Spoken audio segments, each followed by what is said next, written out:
Right, hello everybody. Welcome to what I think is the 5th stream now, so we're actually quite a way into this series as far as new series go.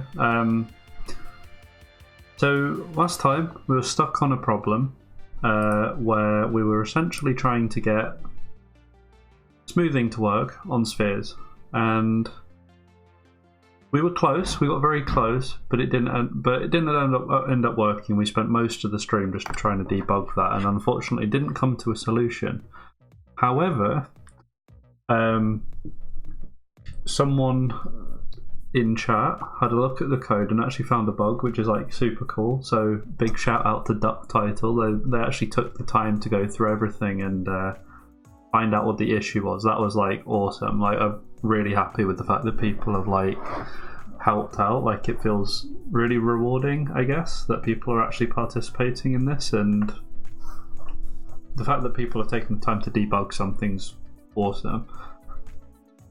Now, I've just been messing around with the code and I've broken it again, but I will show you the result that we ended up getting at the end of yesterday, which is this.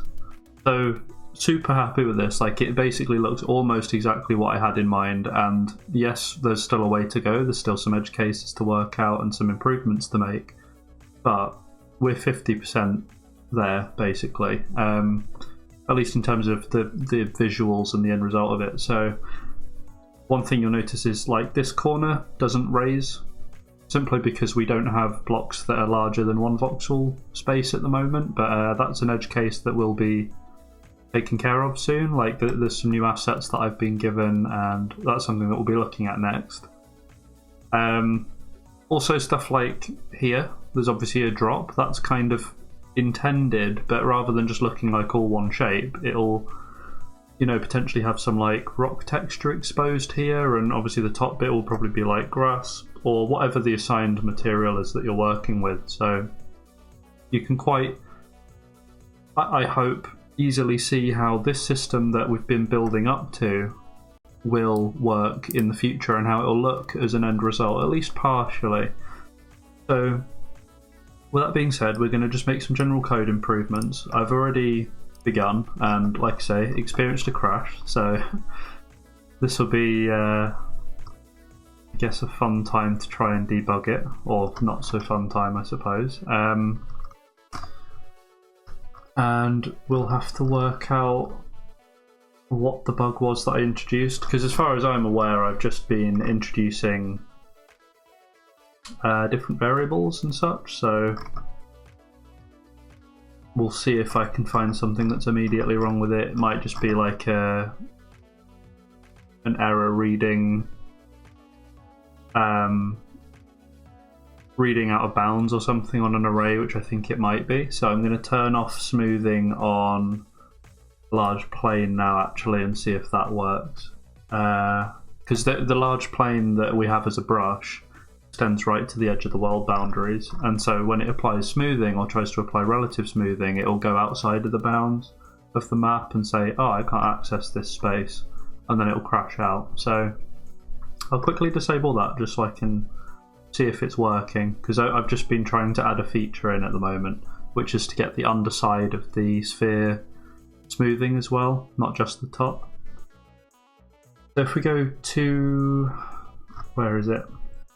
Change voxel plane XY, we'll just comment that out quick, just so it doesn't try and apply smoothing on that, so it doesn't need to currently. If we go to content, we open this up. I don't know how long it'll take to compile, but it shouldn't be too long. Let's play it. See if it crashes again. There's a big chance that it might do. No, there we go. So it is working now. So yeah, it was just the out of bounds issue, which we are going to move on to fixing, I think, today, if we've got time. That, I think, will be a tedious process, but it's certainly something that we can look at, so that's fine. So it's partially working, actually. It's almost working out of the box, which I didn't expect. So a few tweaks, obviously, like the offset currently is in the wrong place, but yeah, no, that works fine. Some of the blocks will obviously have to be rotated around. Again, not that much of a problem. So yeah, super cool. Right, so that's actually nearly working now, which is great. Don't know if there's any bugs that I've introduced as a part of that. Not too fast, really. But yeah, this is kind of the end result. So this is essentially what I would be aiming for in terms of usability. Like you choose your circular brush in the editor, which isn't built yet, obviously, but you choose your circular brush, deform it to the size that you want using maybe like scroll wheel and control keys or something like that, and then you'd be able to paint it on any surface present in the scene. And in this case, it just happens to be a flat plane that I've introduced using another brush. So you could quickly see how you could stack these up and maybe get quite complex results. And because this terrain smoothing is a toggleable thing as well, you can quite easily turn this off if you don't actually want it. Like, say if you literally just do want a circle of cubes for whatever reason, or you just want to paint individual blocks, maybe for like a house, and you don't want them to have these same properties, you literally can just toggle that off in code, or in the future case it'll be toggle it off in the UI at the press of a button, and it'll turn it on and off. So that's something that's really nice about this system, is it's incredibly flexible. Like, I don't want to limit people too much. Like, I just want to provide some base raw functions that I think are useful and not limit how those are combined in any way if possible. Obviously there's going to be some areas where you can't use two settings at once, or you can't, you know, do that kind of thing, but for the most part this is fine now. So that's awesome. We've got that working. The underside is pretty much working as well. I'm going to make some quick tweaks to how the pattern shifting works, I think, so that like this block, for example, is in the right place. But all I'll do for that is, like, say if it's like, it'll be a temporary fix. It'll be like, if it's this block, spin it around, you know, or something like that. So at least we know that it's working, and I think for the most part it is choosing the right block. Obviously this bit here doesn't look quite right, so I'll investigate that. It is at least partially doing something, and that's the main thing.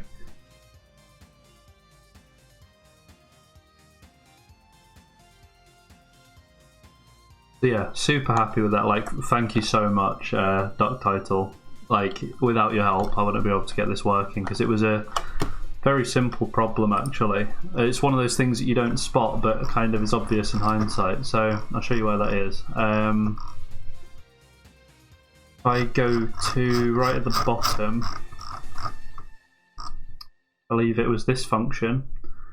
All I simply hadn't done is included a break. So what it was doing is it was going through the first result, and then every time it was going, oh, let's now all do all of this as well. Let's overwrite that information, which obviously isn't correct. So that was causing issues. What I need to do now, the first step towards fixing that system and making it actually work properly, is currently I've just copied and pasted the code that checks the top side to see what shape it should be. So it's not actually checking the correct spaces at the moment, like adjacent to a voxel, to see where, like it's not checking the right offsets. Like, it's checking them as if it was checking them on the top side. So that's fine, that's a simple change. I'll just quickly show you what edits I've made to the code, just to get this working, at least at a base level. Obviously there's still a lot of work to do, but it's mostly there. So instead of wrapping this whole thing in an if statement that just sees if there's a space above and a block below a block, which would only work for the top side, I've instead introduced two variables. One called attempt to smooth, which just determines whether or not this whole thing should take place in the first place. And in actual fact I could just inline that, couldn't I? So if I get rid of that, we'll just stick that in there instead. Makes it easier. Right, so all this is saying is if oh no, there was a reason I put it outside, and it's because I was relying on it again later, so I'll put that back in. My mistake. But anyway, so we have attempt to smooth, which just checks the top or the bottom and says, is there empty space, is there air there? And if there is, then we know that we should at least attempt smoothing. It might not be that any smoothing is actually done, but at least it will try, at least it will have a look. So then we've introduced this other variable, or I've introduced this other variable called topside, which all that does is says whether or not the block that you're looking at is exposed on the top or the bottom. So it just says if attempt to smooth, and again, actually we don't need that in that condition.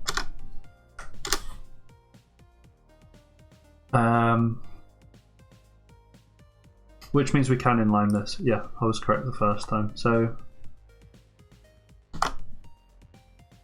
we'll put that back in. It's like it's only today that I've been working on this code, which is why I've not refactored it properly yet. But that's a quick refactor there. So yeah, we're running to see if there's space above or below, and then we're saying okay. Then we have a boolean to determine whether or not we are looking at the top or the bottom inside of this if statement. And then we pass that through to both the adjacent corner average function and the determine best block for corner height function. So this one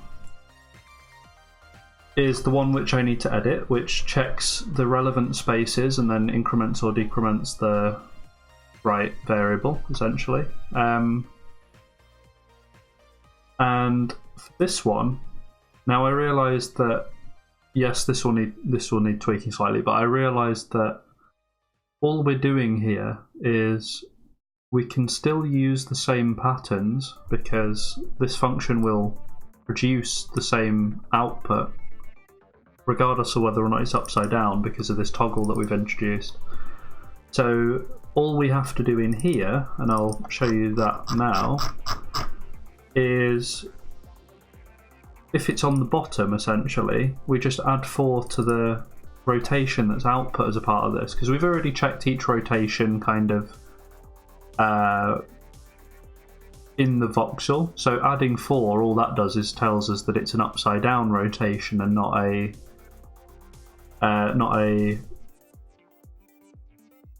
normal rotation, essentially. And then that information will be later passed on to the apply rotation function, which will probably make changes to just to get it to work properly. So first point of call is we need to go through the rather tedious process of rewriting this so that we are doing what we're supposed to be. I'll apologise ahead of time. This will be kind of boring. I'd probably, if you're watching this on YouTube, like skip through, because it will be similar to other stuff that we've done already. There'll be nothing fancy about it, really. So yeah, let's get started. So what we want to do is essentially the same thing, but change where we're checking. Now, actually thinking about it, that'll probably be as simple as simply changing some stuff to positive, changing some stuff from positive to negative, I believe. I could be wrong, but that seems like the most obvious thing to me. Like, because we're doing it upside down instead, rather than checking above, we're checking below. And because we want the same output regardless of the rotation, or the orientation, I should say, the check should just be inverted, or the check position should just be inverted. So I don't think there's anything especially complicated about this, to be honest, and this should be sufficient. I might be making some obvious mistake or whatever, but we'll deal with that when we get to it, and we'll test it in a second. So heading down to case 3, there we go, I think that's the last one. Yeah, that should have fixed that issue. There is still the issue of the offsets and also some of the rotations not being fully correct, but at least we can see if this checks all of the appropriate blocks this time. and apply as a transformation.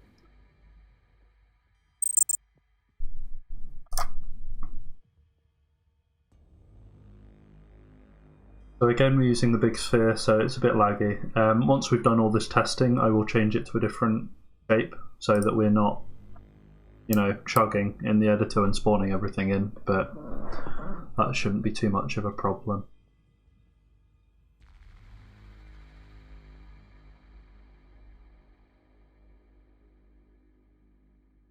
So just waiting here for it to load. There we go. Put it on unlit mode. So yeah, the rotations are wrong, but it seems to me like it is doing what it's supposed to, which is great.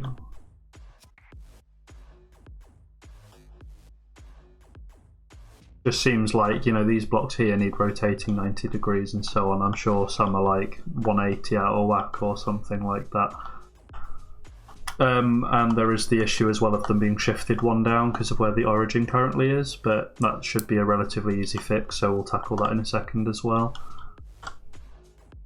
I think we had issues with it before, but it shouldn't be that big of an issue really. So if we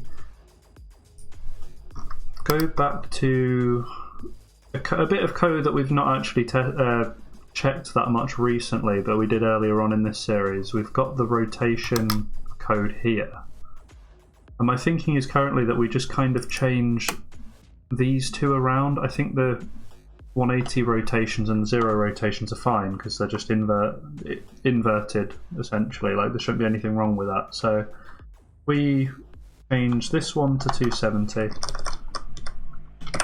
this one to 90.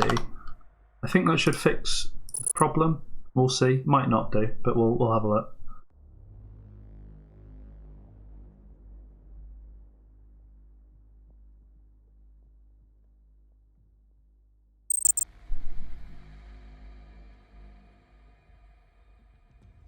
So this is just for the underside. I'm going to play again.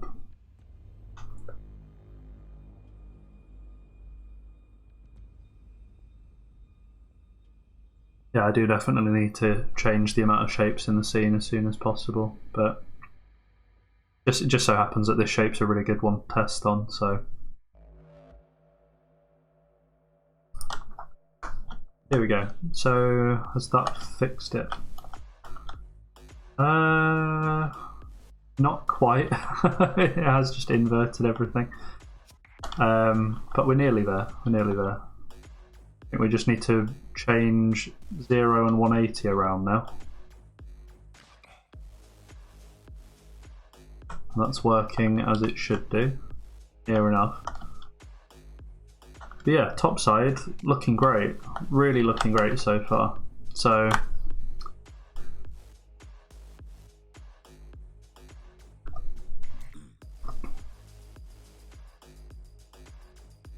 let's try that flip. So let's try changing this to 180 and this to 0.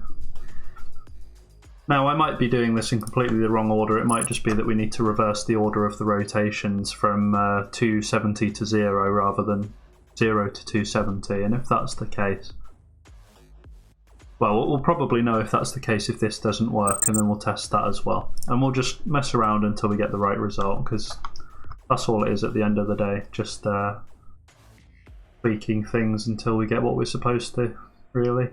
There's no... I mean, there is maths behind it and there is a science behind it, but it's not something we need to think too much about, because we're only changing 4 numbers. We can kind of go through trial and error.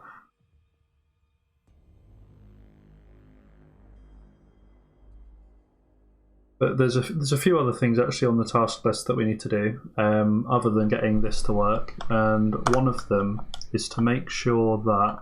Yeah, okay, so obviously that's messed it up completely. But yeah, one of them is to make sure that our shapes are not having, like the circular shapes, for example, are not having smoothing applied to them in a square, because we don't want the entirety of their cube volume to be affected by the smoothing brush. We only want their like radius +1. So we'll have to make a custom function called like So we've obviously got the smoothing cube function down here. Where is it? Here. So we'll just need to make a circular variant of that, which will just like take in some additional parameters. You know, it'll be like same for what we did for making the actual brushes themselves. We'll have like a flat circular one, a sphere one, an ellipsoid one. Relatively straightforward, nothing complicated going on there. So if we go back up to where we were, reverse the order of these, see if this fixes it.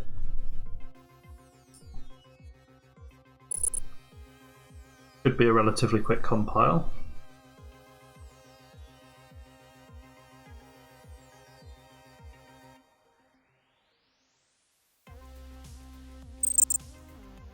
There we go.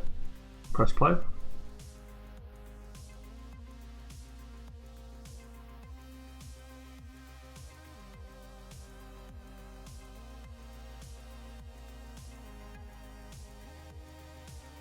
I think I said a few streams ago actually I should probably get like a mini game or something for the stream for when stuff like this is happening, where I'm doing longer compile times, especially as the project gets more complicated. Like I imagine rebuilds will take forever, so maybe some kind of event system or something would be nice.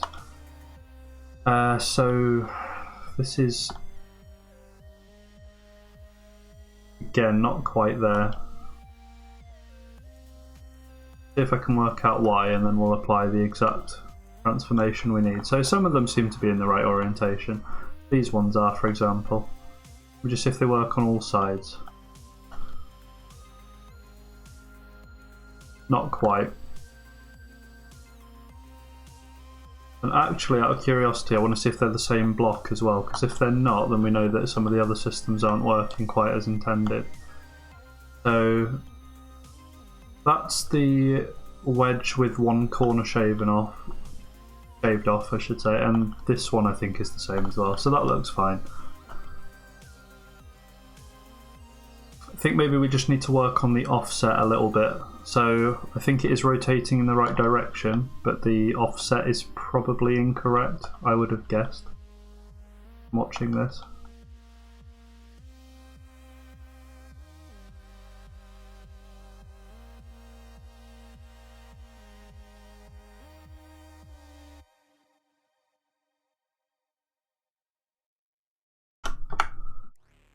The one thing we can do is there's another change that we can actually make, and that's to get the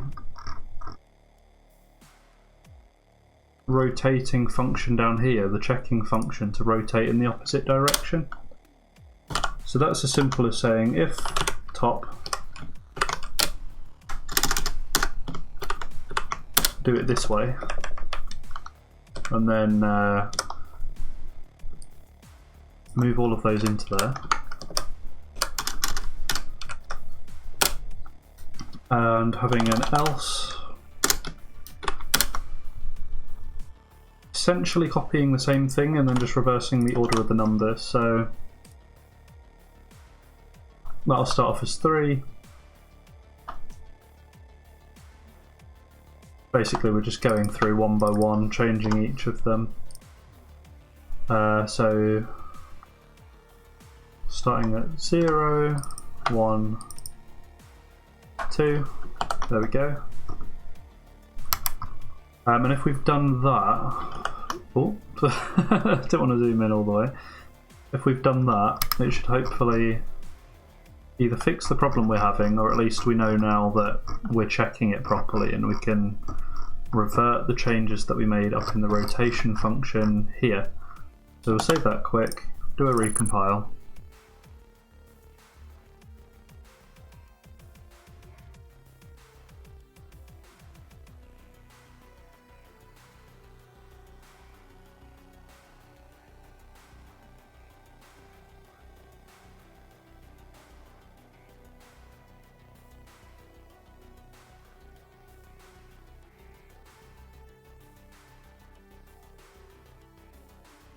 Takes its time, of course, always does.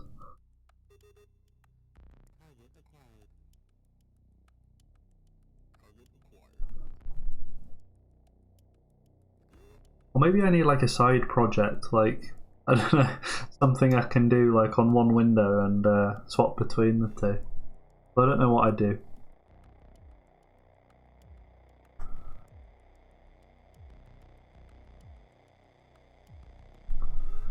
For whatever reason, I don't know if it's because the code base is getting slightly larger now in that script, but the compile times are getting a lot longer at this point. I think before we were able to make a change and it'd sometimes only take, I don't know, 10 seconds at the most. Now though it seems to be taking a lot longer. Like I've had a compile time that I could have sworn was taking 3 minutes at some point. It might not seem long to some people, especially on larger projects, but that time definitely adds up the more you do it. And I don't want to, you know, have wasted potentially like half an hour on a stream just waiting for the compiler to do its thing.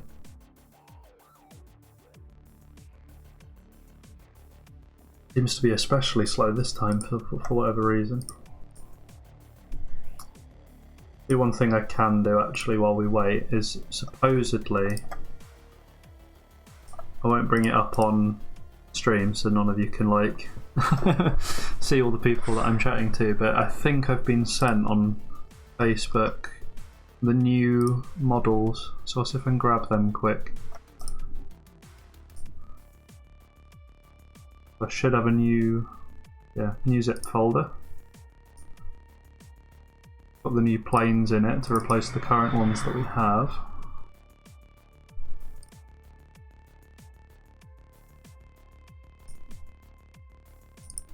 So if we extract to, extract to desktop, there we go. This should have all of the new files in it. So if we open this up, grab all of those, open up the editor and bring it into basic blocks. I don't know if it'll like compiling and importing at the same time, but I suppose it's worth finding out.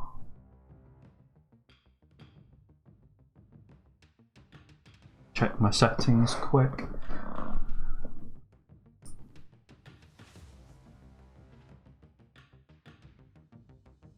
I don't think I want a material for these yet. Then again, they might have one attached, so I'll leave that on. I don't know how Josh has done them. Import all of them. Oh, and the compile's done as well. Nice. So, as you can see from here quick, before I go back into the game. Oh, I accidentally dragged them all in, but hey ho. You can see that we have a new file set. Now looking at these, I'm not sure if they're the right dimension actually. I'm pretty sure these are a lot steeper. Yeah, they are. So I'm going to have to ask him to revise those slightly. But at least they look like they're the right shape. The nice thing about the voxel editor that I've made is we can actually just adjust the scaling and these should snap straight in theory, because all the voxel generation system is just relative offset placements and stuff like that. There's a few key variables that we can change and it updates the entire project. But anyway, let's remove them from the scene. Press play again. See if we've fixed the issue. Potentially not. We might have to revert what we did in the rotations, but this will at least remove one potential like source of issue now.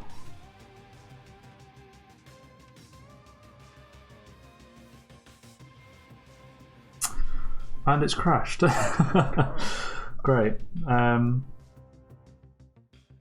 Where is it having the issue? Line 212.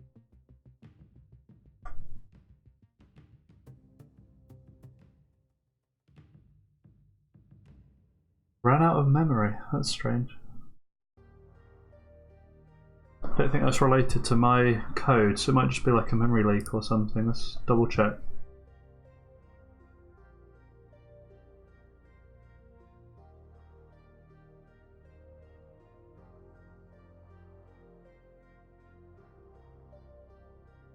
Wait for the restart.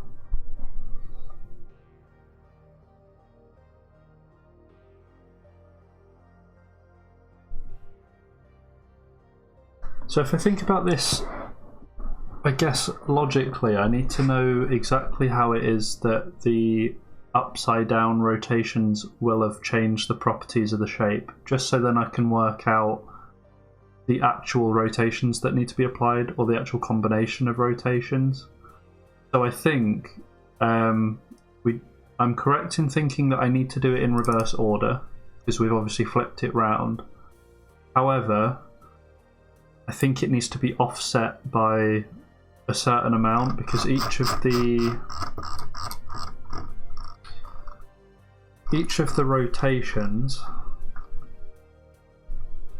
kind of have like a set starting place, and that set starting place determines the correct starting rotation of each shape. So these values in here, like 0, -1, -1, -1, determines that the one with the block with one raised corner, this 0 value, should start, at least in the logic of the code, in this orientation, and then slowly we check it in different rotations to see if there's a match. So I might say, if doing it in reverse, have to shift it over this way by 1, so that we're starting from the other way around. And I'm sure we'll get there eventually. It's just testing the right combination of things, because it might be different as well for each shape, which is slightly irritating, but we'll work around it. And I'm sure once the new assets are done and we've got more of a standard for how those are laid out, that will get more consistent and we can get rid of a few edge cases over time.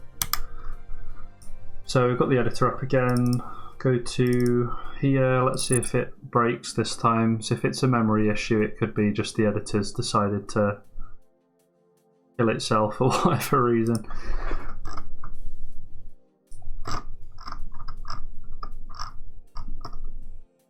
Because I've not actually really changed anything. I think the only bit of code that I introduced was the alternative reversal. And that's like not an out of bounds issue, because it's doing exactly the same thing up here but in reverse, so that shouldn't be a problem. Maybe it just didn't like me importing stuff as well. Probably caused an issue. There we go, it's working now. I thought it wasn't my code. Sometimes I can't be sure though. Like the issue that we were having yesterday, it took ages for us to figure it out. Very, very grateful again that that I got some help on that. And I hope Doc Title is on at some point today so I can thank him and show him the results. So let's see if the rotations are at least going in the correct order. So we've got that corner block seems to work, that corner block seems to work. This one seems to work as well. So I think it's doing what it should be.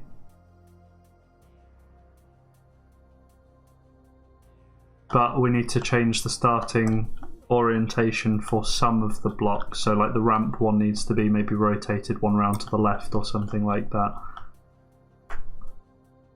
So if we go here, this could actually be quite a relatively simple change.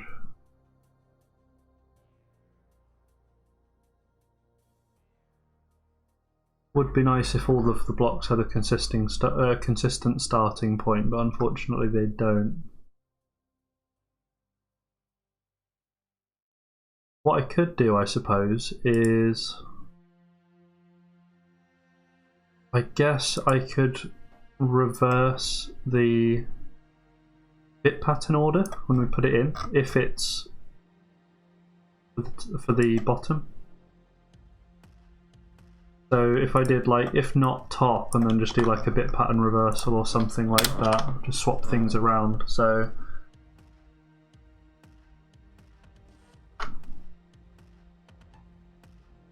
up here, all we want to do is set the order to be inverted, and I'm trying to think of the best way to do that without having to introduce too many variables. I think we can save 0, set 3 to position 0, then set that like that, so just swap them around, and then pretty much just do the same thing for the other two.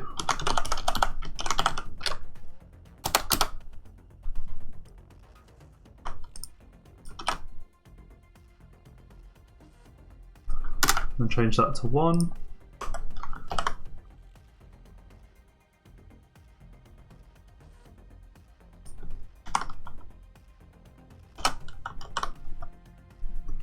So let's just double check that. So we're taking position 1, assigning it to a temporary variable, swapping that with, or assigning that to the last position, and then setting the last position to position 1, that's fine. Same again for the middle 2.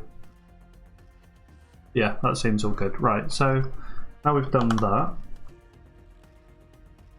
we've essentially made it so that the patterns here align properly with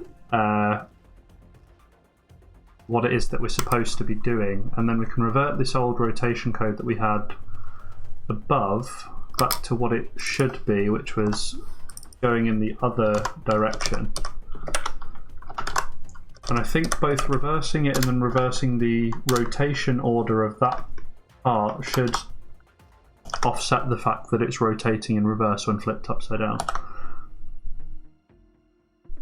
So let's try again.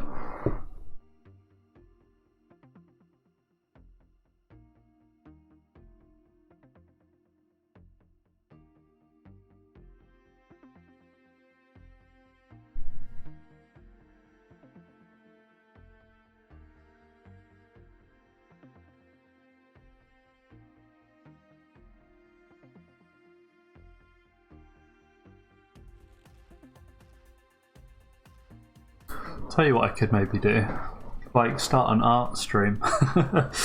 Like, you know, pull up a bit of digital art while I'm waiting. There's loads of things actually that I could do like that.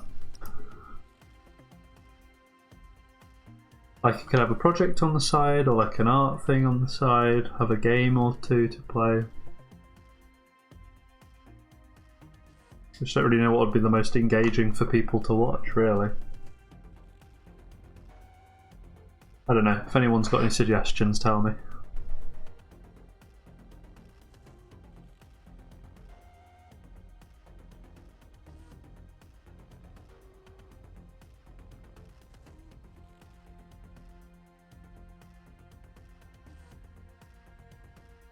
I wonder if maybe something's slower at the moment about my PC. Maybe I'm like installing a hidden like Windows update or something, because it normally doesn't take this long. Not for basic changes anyway.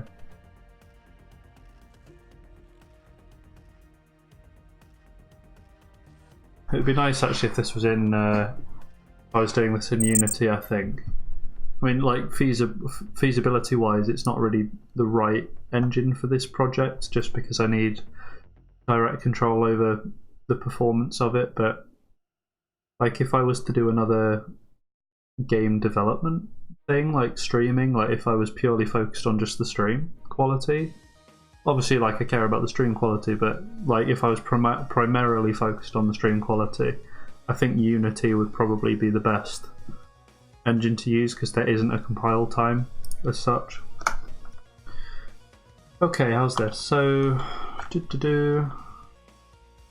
that in reverse now? Yeah, it's just facing the wrong way, so I just need to flip around the final rotations, which is infinitely easier than doing it the other way. So let me just double check I've got this right. Everything needs shifting around 180. So I can change that in the rotation code by saying that this starts off with the addition of 180, this is 270, this one's might be 0, wouldn't it? And this one is 90. I think that's right. We might need to start 180 at the bottom, but anyway, let's do one last test on that.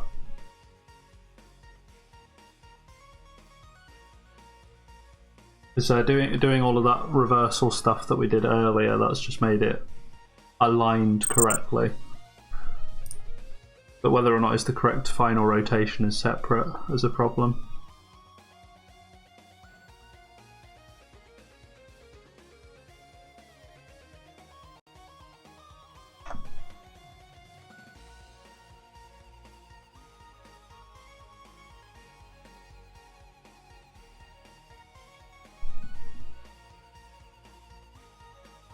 I feel like I should get some more music actually. So even though this is quite a big playlist, it gets a bit repetitive sometimes.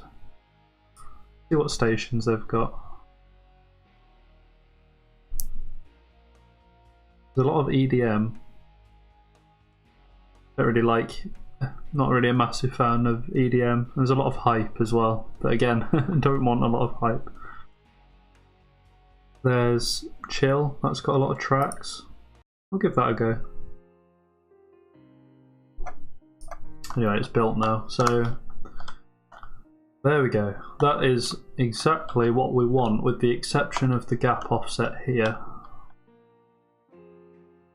But that's not a problem with the actual generation system. That's just the fact that the origin's in not necessarily the wrong place, but in a place that means when we flip it 180, it actually offsets it slightly. So if we go into there's a bit of code where we set the world location, so I can copy that,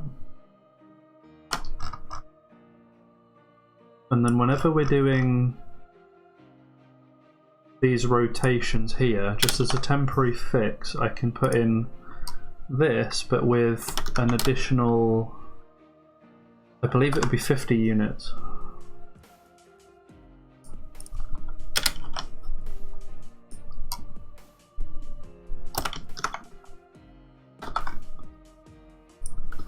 So that basically we're just temporarily taking into account the offset we get when flipping it around. And I believe this code should work.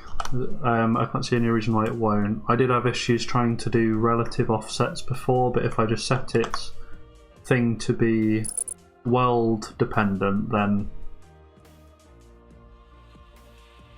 yeah, that should be a lot. Well, it's not necessarily more performant, but it's a solution that we already have, so might as well just use it for now, since we know that it's going to be removed in the future.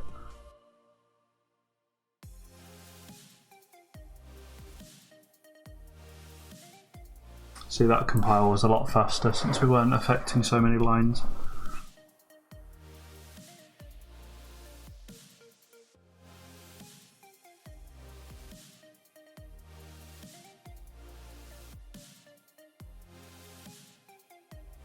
Right, there we go, so we're built now. Has that changed it to what it should be? No. That's strange. So I would have thought that it's changing. So if we go back to the code quick.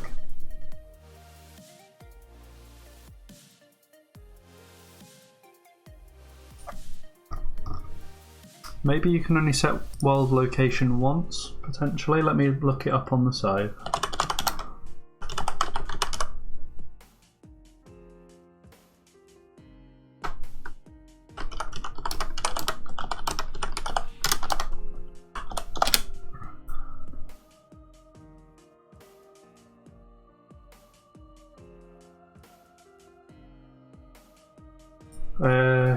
so if I look up, it's hard to know what to search for sometimes. If I look up C++, I guess relative offset, set relative location, here we go. So let's try this.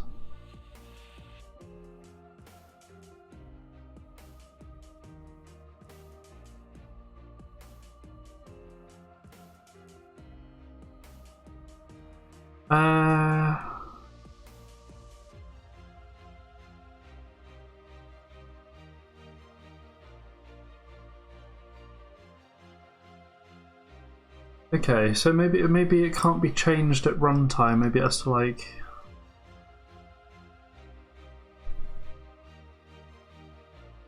I mean, regardless, anyway, the fact that it works is fine. Like the fact that it does what I know it should, and that the only issue is the origin.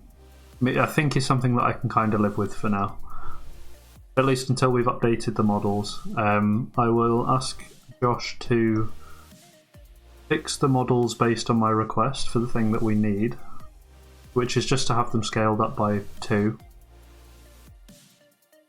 And then we can start work on implementing the new meshes, and also that'll introduce us to being able to work on mesh culling as well, so like only loading in the meshes that are relevant at that given time, so that because we don't need to load in all of these for this circle, we only need to see the faces that are outward facing essentially.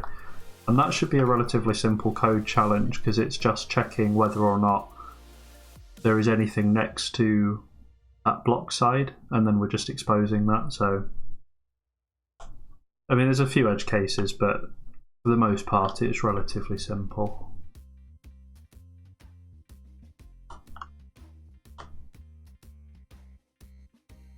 Yeah, I mean, that's looking good. That's looking really nice so far.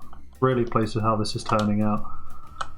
Start experimenting with some different shapes in a bit as well. See if there's any issues that jump out or anything like that. Maybe merge a couple of circles together.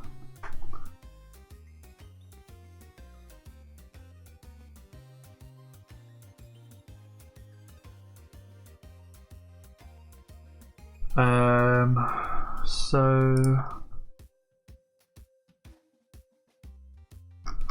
I don't know why it's so hard to find solutions to problems.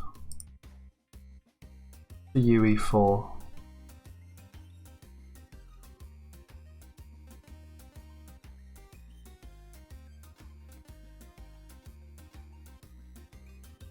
You would have thought that a lot of stuff is as simple as just calling like a generic function or something, but it just seems that it's almost impossible to, I don't know, find documentation for like C++ code. I know that Blueprints is supposed to be like a replacement for C++ code, and you should be able to use that, but if you want to have total control within the code for whatever reason, like I find it easier to program as opposed to using a UI. I don't see why there isn't a good set of documentation for that.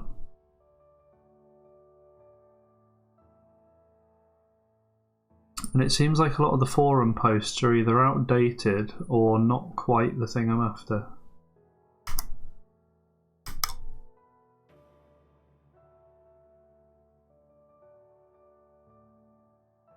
If we have a look at, I don't know, C++, UE4, set static mesh position, maybe.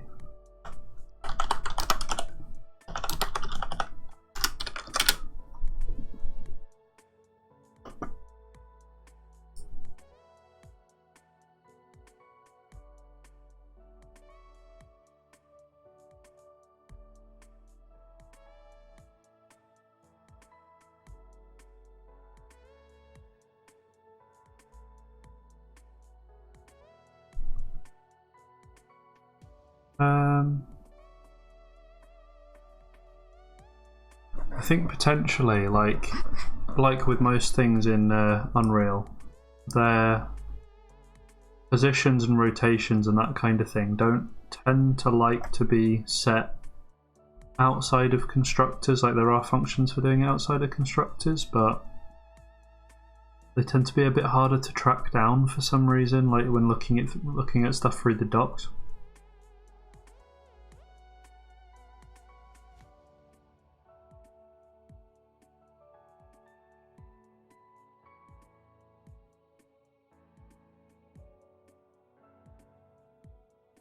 So I guess I could just mess around with a few things. If we go through to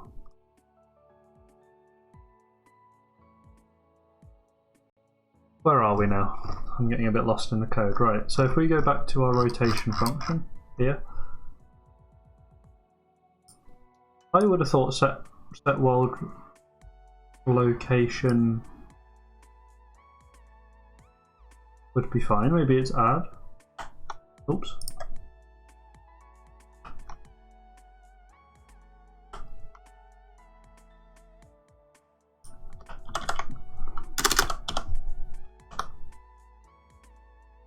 No, I would have guessed it didn't like that, to be honest.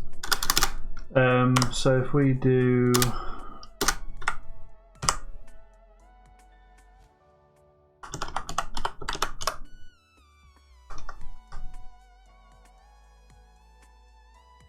maybe it's add relative location, and then we'll see what that takes. F vector, yeah, that seems correct, I suppose. We'll just add in one of these and set that to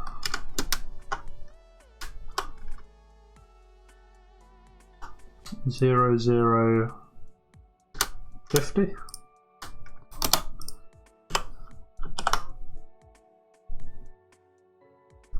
And of course we need another bracket on the end.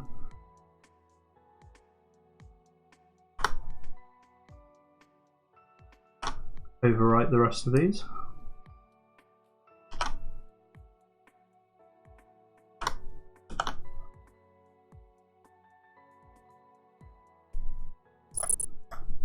Compile that again.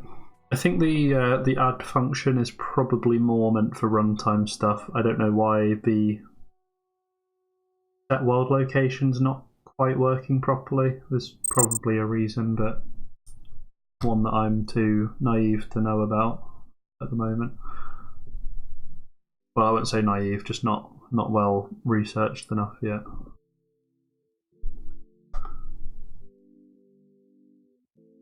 Hopefully this will do something. If not, I can mess around with different values in the z-axis and see if that has any effect at all.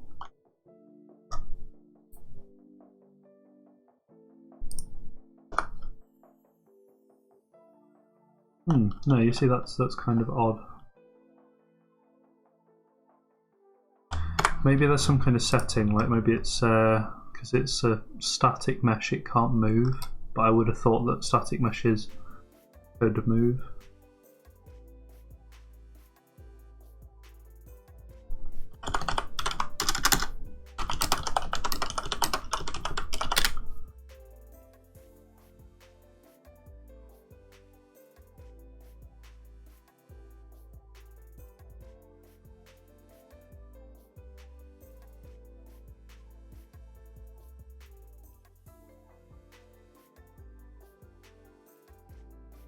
So my guess would be there's some kind of properties I need to change.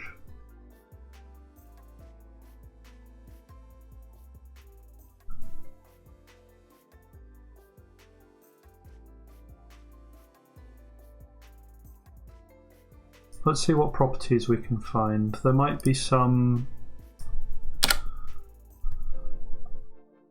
kind of like, there might be something like a boolean or something that just allows us to,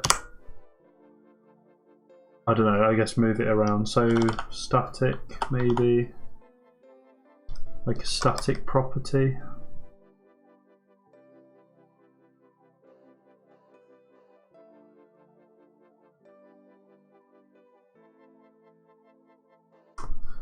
What about move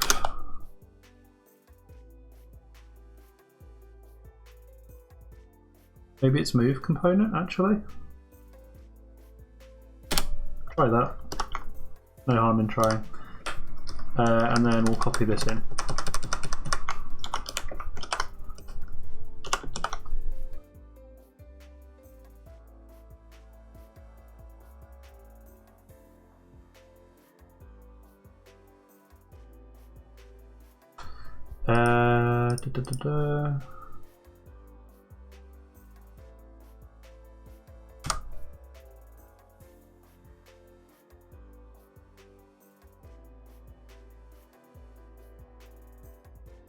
Okay, so doesn't like that obviously.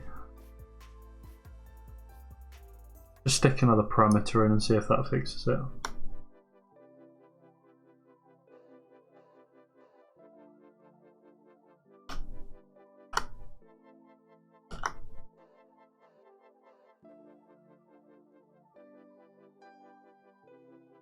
No, not the right thing, not what I wanted. I would have thought that would be relatively simple, but apparently not. So we'll get rid of that for now.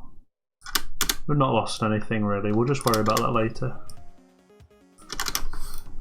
So since our mesh assets are they're not quite up to date yet, I will just message Josh quick.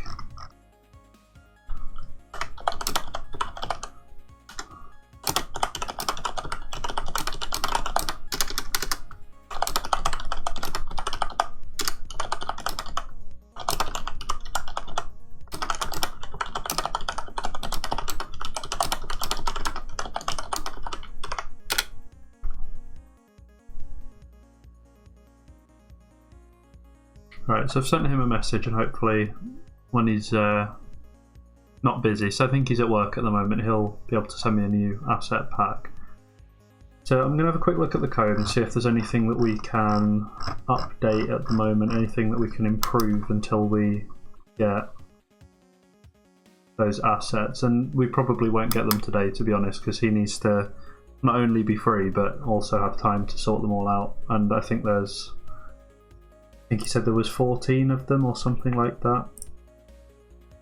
Maybe we can check. We've got... Oh, it's not on this one. I think because it crashed, it must not have saved them. Yeah, there's a significant amount. I'll have a look at them in the folder. Re-import them quick. So 15 assets.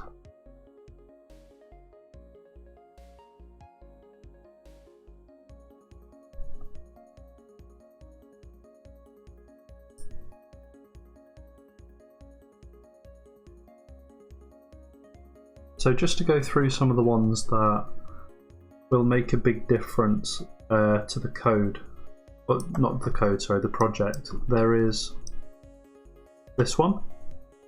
Now this kind of shape will be great for like joining up two adjacent slopes or something like that that intersect diagonally, which actually we don't have for standard like horizontal block. Not horizontal, non-diagonal slopes. So this is kind of like a nice block that fits the rule set that we've implemented, which is each corner has to be lowered or raised, and that determines whether or not the shape is valid.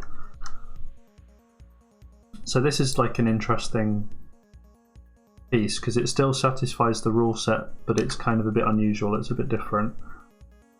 There's also, I believe it's this one. This one's another interesting one because not only does it make use of a negative gradient, but it also has a positive gradient on it as well. So that will be primarily used where, let me bring the picture up again.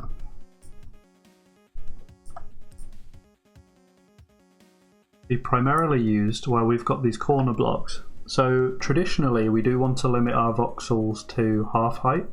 But there are some cases where one corner, well I think it's actually the only case where this can happen, where we've got both a positive and a negative, but one corner can be raised and one corner can be lowered. So it's quite a nice addition to the block set where it doesn't quite break the rules, but it's unique in its own way, and it'll nicely fill in these corner edges. So rather than getting lots of jagged edges here, the only ones that we'll really see are where the hill starts to actually like drop off at these parts, and like up here for example, which actually fixes the majority of the issues with this shape in particular, because most of the ugliness comes from this side here. And some of the other pieces may also be fixed, but I don't think so. I don't think we have any special blocks that really do that. This is a variation on an existing block that we have. There's a corner piece that's similar to this. So this one. So it fills the same role in that one corner's raised up, but rather than having like a spine on it going up the middle, which this one has, this one's just kind of flat down that center line. So same use, but slightly different. So it could be like a variant that's used on, let's say we've determined that, okay, so this is a good example. So let's say all of these corners are flat, and this is the only corner that's raised. Then we'll use this one. But let's say all of the corners are lowered here, and this one's flat. Then we can use this block. So I don't know if that fully makes sense, but because we have the -1, 0, +1 system, we can choose which block we use, even though they're the same pattern, kind of. The pattern for one block is shifted up in the spectrum slightly of -1, 0, 1. And so we can choose a variant based on those properties. So it will give a slightly different look and feel depending on the configuration of its adjacent blocks, without any additional cost, any performance cost, or like any designer cost or anything like that. Like, you won't have to go through and decide individually which ones choose what shape. And we don't want it to be random either, because if we have elements of randomness, at least in the base editor, that's where it starts getting a bit unpredictable, and certain systems don't work too well together. Like the AI system, for example, and even the character system will rely heavily on collisions, but we don't want to necessarily rely on inbuilt collision masks, because we can do them in a more performant way. For example, we only need to know the height of this corner, and this corner to work out whereabouts the player is on this plane, and say, okay, let's take an average of these points weighted depending on how close they are to each point, and that will give us the height collision for that plane. So we can actually get away with not relying on UE4's inbuilt collision system, but each block that we use has to follow the same rule set so that we can actually make use of that performance gain. Because we actually don't really need to take into account too many. Like, it might get to the point where we do actually rely on UE4's collision system, depending on how complicated the object system that has yet to be built is. But for terrain, at least, there might be a more streamlined way to do it, and that's an example of how that would work if we were to implement our own collision system for the floor. I don't think there's anything else that's too fancy, really. I don't think there's any blocks that are that special.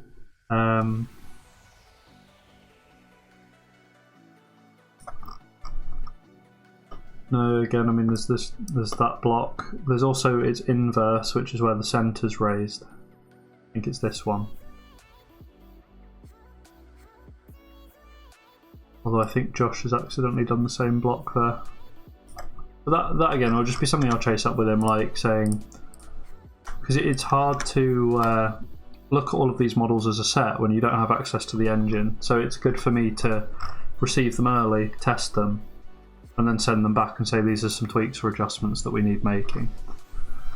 So I think I'll sit down with him at some point and we'll work on improving those. And then once they're finished and we're both happy with them, he can start building different materials or like different color palettes for them, and take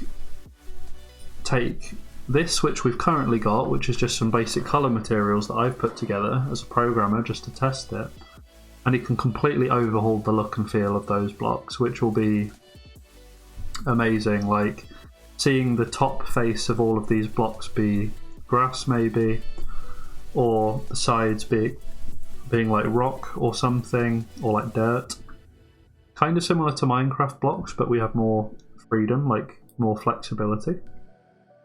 Like we could have a hybrid block where the sides are stone and the top is grass, or a block where the top is grass and the side is grass as well. Like there's so many things that we could do from a programming and customizability standpoint that it makes it a much nicer system. It's not like in Minecraft where you have one material type and that's it, and you just stick with that and you can edit that as a complete block. It's a lot more customizable, and I think we can get some really, really interesting results from that as well, especially when we start getting into continuous textures and things. So again, I'll bring this in to show you what I mean by that. So if we take this whole flat face as a single texture as opposed to lots of little textures, it means that we don't get a repeating pattern on that face, and so it should visually look a lot more interesting. And it's a technique that's used across many games. So if I look up Age of Empires 2 for example, and we go to the way they do this system, and this system was actually an inspiration for the one that I'm building currently, you see that their textures don't actually appear at first to repeat. Not properly anyway. There is repetition, but it's subtle. So the repetition happens over the course of many terrain blocks as opposed to just a single one, like next to each other. I think that's probably most clear in their water, to be honest. It's probably very hard to spot from these images. I don't think it's easy to see. I've seen it in game, so I know that it definitely does repeat. But they hide it very well, and that's the plan with our system as well, is to take the system that we've already got and make it look as little like it is made out of cubes as possible, so that we still get all of the gameplay benefits, we still get all of the performance benefits, but we get away from it looking like a Minecraft clone, which is the whole point, really. It's like, we want it to be customizable, want you to be able to edit the terrain, want it to follow a simple rule set so that it's easy to use, but we don't want it to look like it's a simple rule set. So it's a tricky balance, but it's one that's definitely possible, and it's one that we're currently working on. So, what to do next with this? So we can't do the block offsets for some reason. I'm not sure why. We can't work on the new render culling system quite yet, because we don't have the right assets for that just now.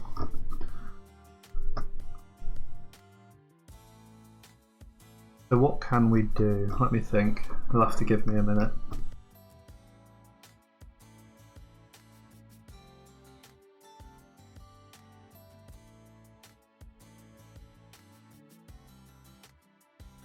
Okay, right, I've got an idea. So I said earlier, and I forgot about this, but I said earlier that we'll need not just a smooth cube, but also things like a smooth circle and a smooth sphere thing as well. So that's what we'll do. We'll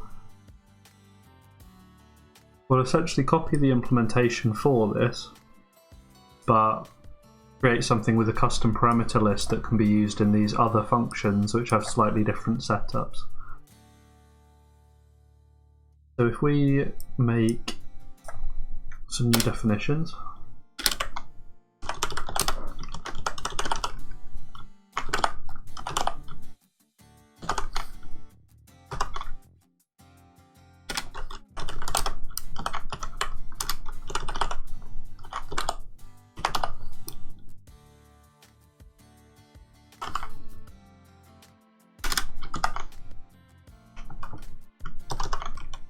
and in fact I'll just copy the last one.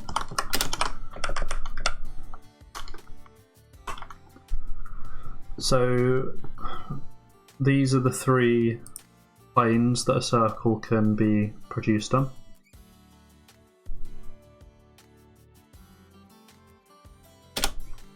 Then we need one for ellipsoids.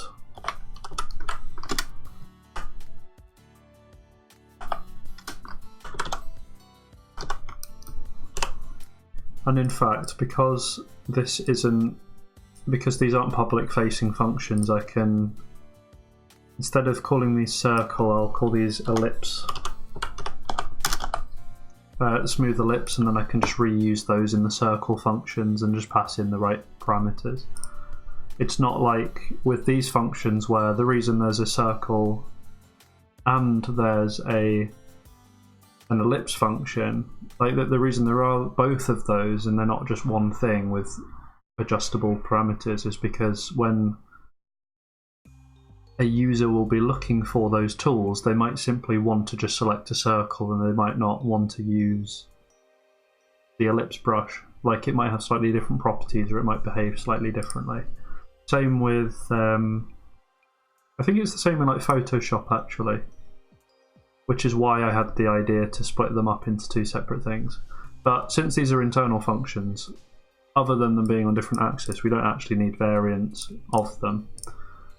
So let's work out what parameter list we need for these. So they'll still take a min and a max, but we can think about it slightly differently now. So instead of it being, well no, let me go back on what I just said. So rather than it being a min and a max, we'll do something similar to how the circles work as a brush and take in a center point and a diameter, and then convert that diameter into a radius. So that's what we'll do. We don't need all three, we only need X, Y, and then we need a height.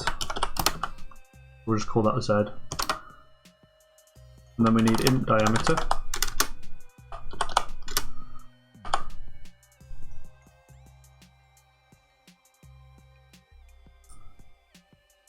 I'm trying to think if we need any other additional parameters. I don't think so.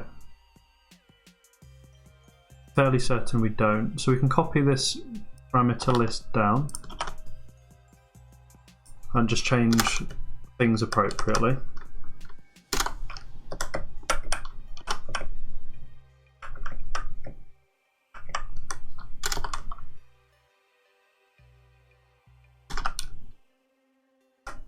Change that to X, so that's sorted. And then with the ellipsoid we had to take an XYZ center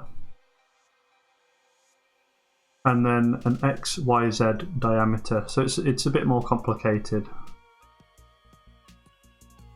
but it's essentially the same for how the regular actual brush works, so we can just copy those parameters down. Right, so on to the definition of these. So if we create them, first of all, it's a good place to start, and we go to where they're defined, which should be here, there we go.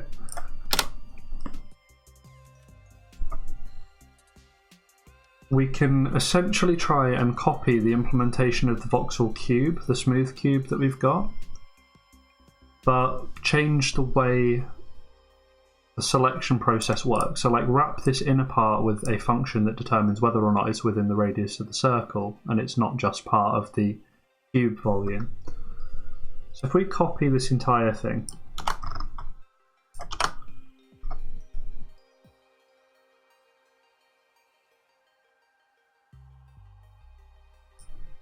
we need to determine basically what our min and max ranges are.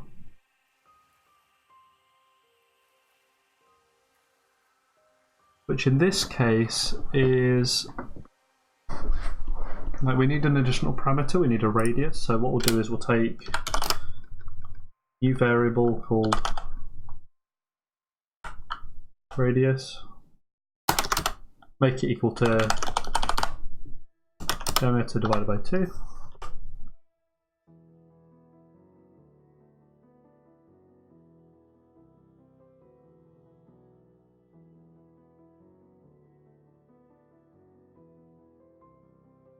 And then for this part here, we need to take, I think it's the x center minus the radius, and see if it's less than 0. And if it is,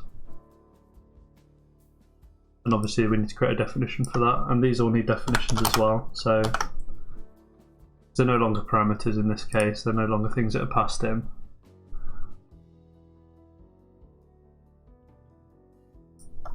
So here we need to say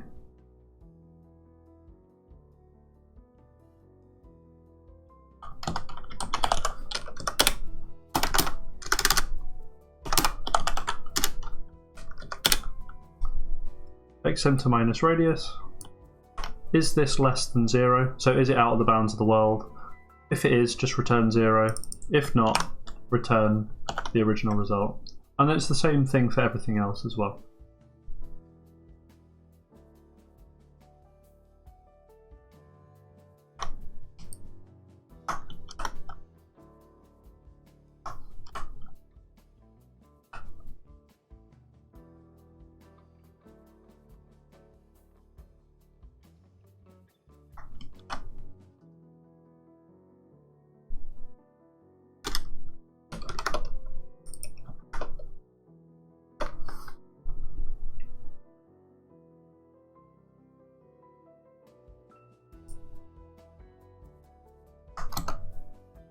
Yeah, it's one of those things, it's a bit of a tedious process, but we'll get it working.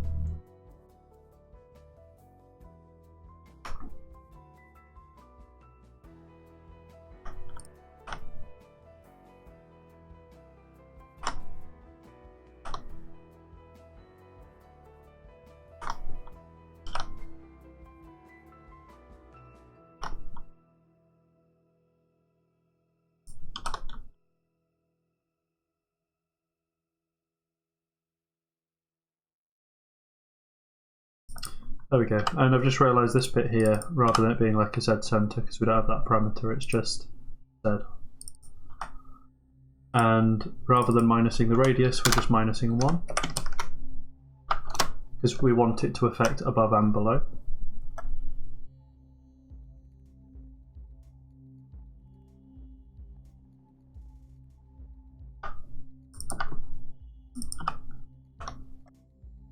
And that's it for our bounds checking. So now what we need to do is say we're only interested in the blocks essentially that are immediately around the circle. Now this will use the same equation that we use for the actual circle brush itself. So we can go to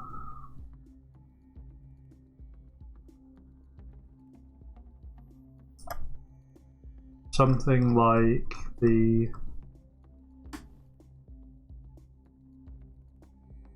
yeah, it's the ellipse one.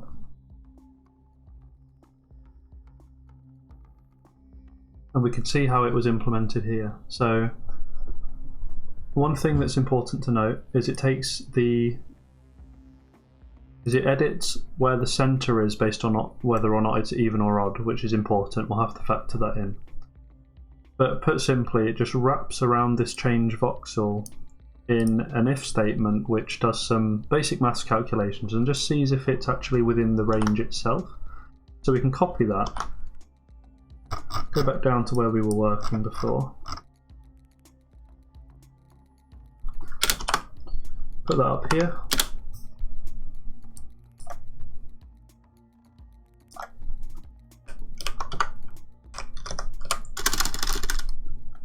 And this is where, like, if we hadn't had all of the other functions already in place, it'd probably get quite complicated because we've got a lot of stuff going on here. But thankfully, we can rely to some extent on other things.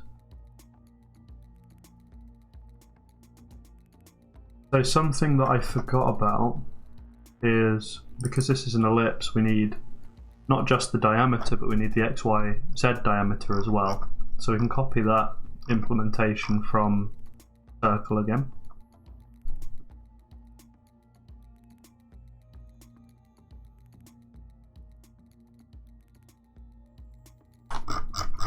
So we need this offset code as well.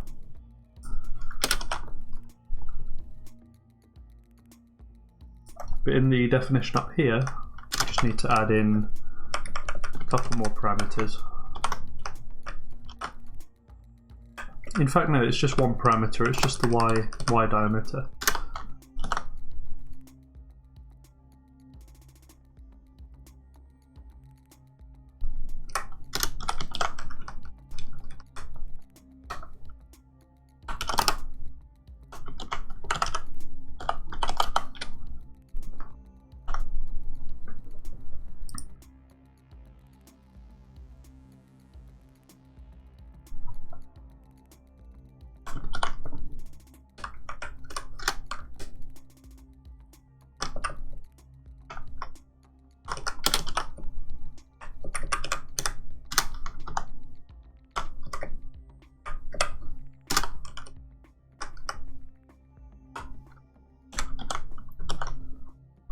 So yeah, we do need to update a few of these things. We need to update this to x radius again, and then this one's y radius.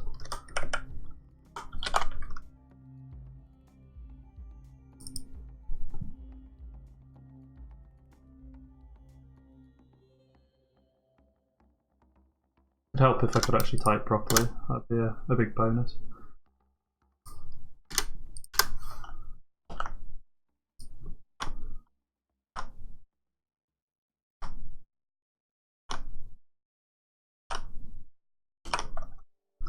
Right, so we've got all of these in now.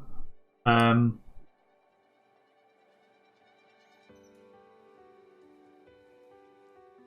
believe that's everything, actually.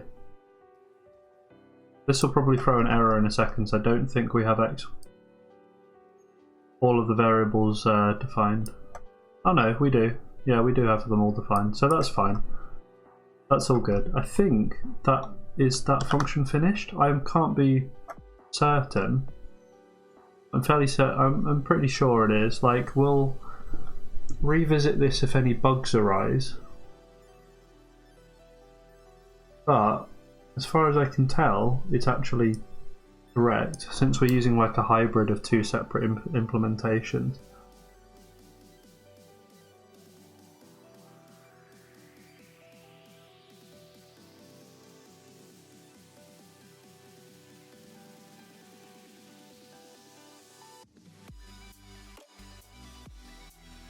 So right now we need to apply the same thing, but to the next two functions that we've built, or that we're going to build.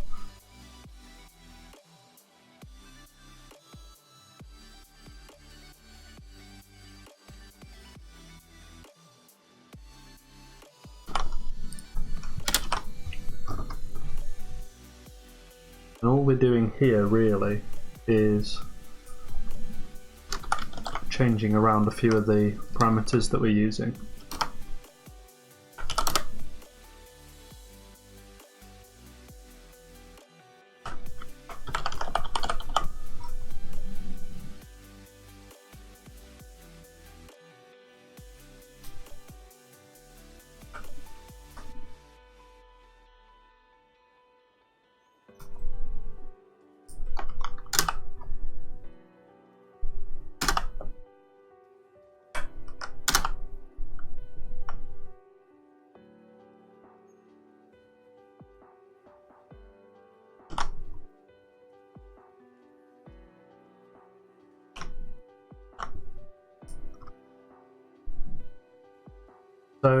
here we only really need to make minor adjustments. I think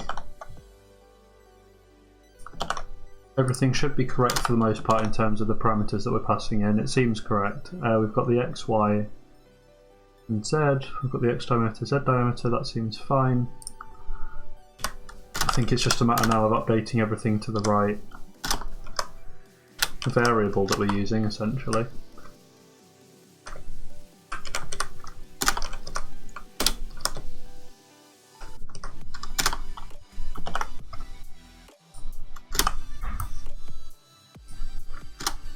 And that's just a process of basically jumping around until we no longer get any errors.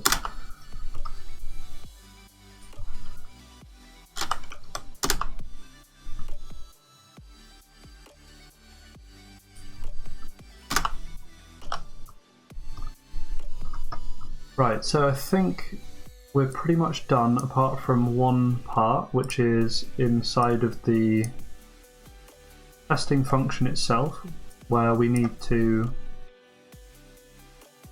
change the way this works slightly. This Y variable can stay in place, stay where it is.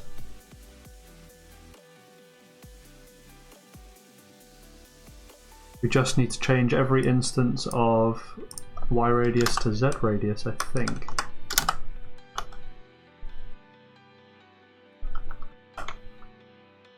Hello Raz, how's it going?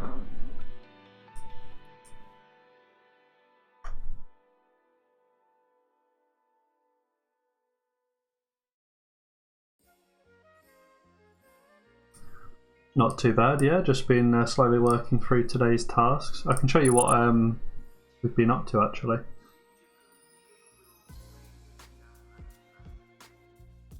When was the last time you were on stream? Did you see the voxel smoothing working, or did you just see like the circles being made?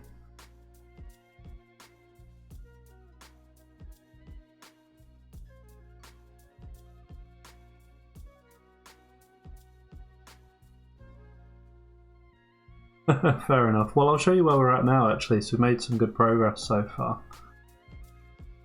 Once it compiles, of course, because it'll take forever now. I've added a few things. So, I know you were on a while ago, but basically what we've got working now is all of the brushes work as far as I'm aware, but now we've introduced the idea of a smoothing system. So now that we can change each individual voxel's model, I've taken that tool that we have basically and made sure, hi duck, and made sure that whenever there's like a certain configuration of blocks around a block, we can change its model to better fit its surroundings. I'll show you what I mean in a second. I just need to fix whatever the compiler's having issue with. What doesn't it like? I'm guessing the definitions don't line up or something.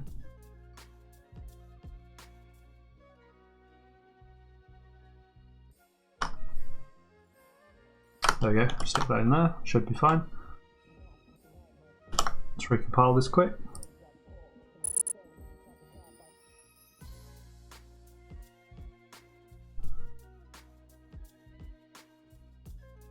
How's it going, Duck, anyway?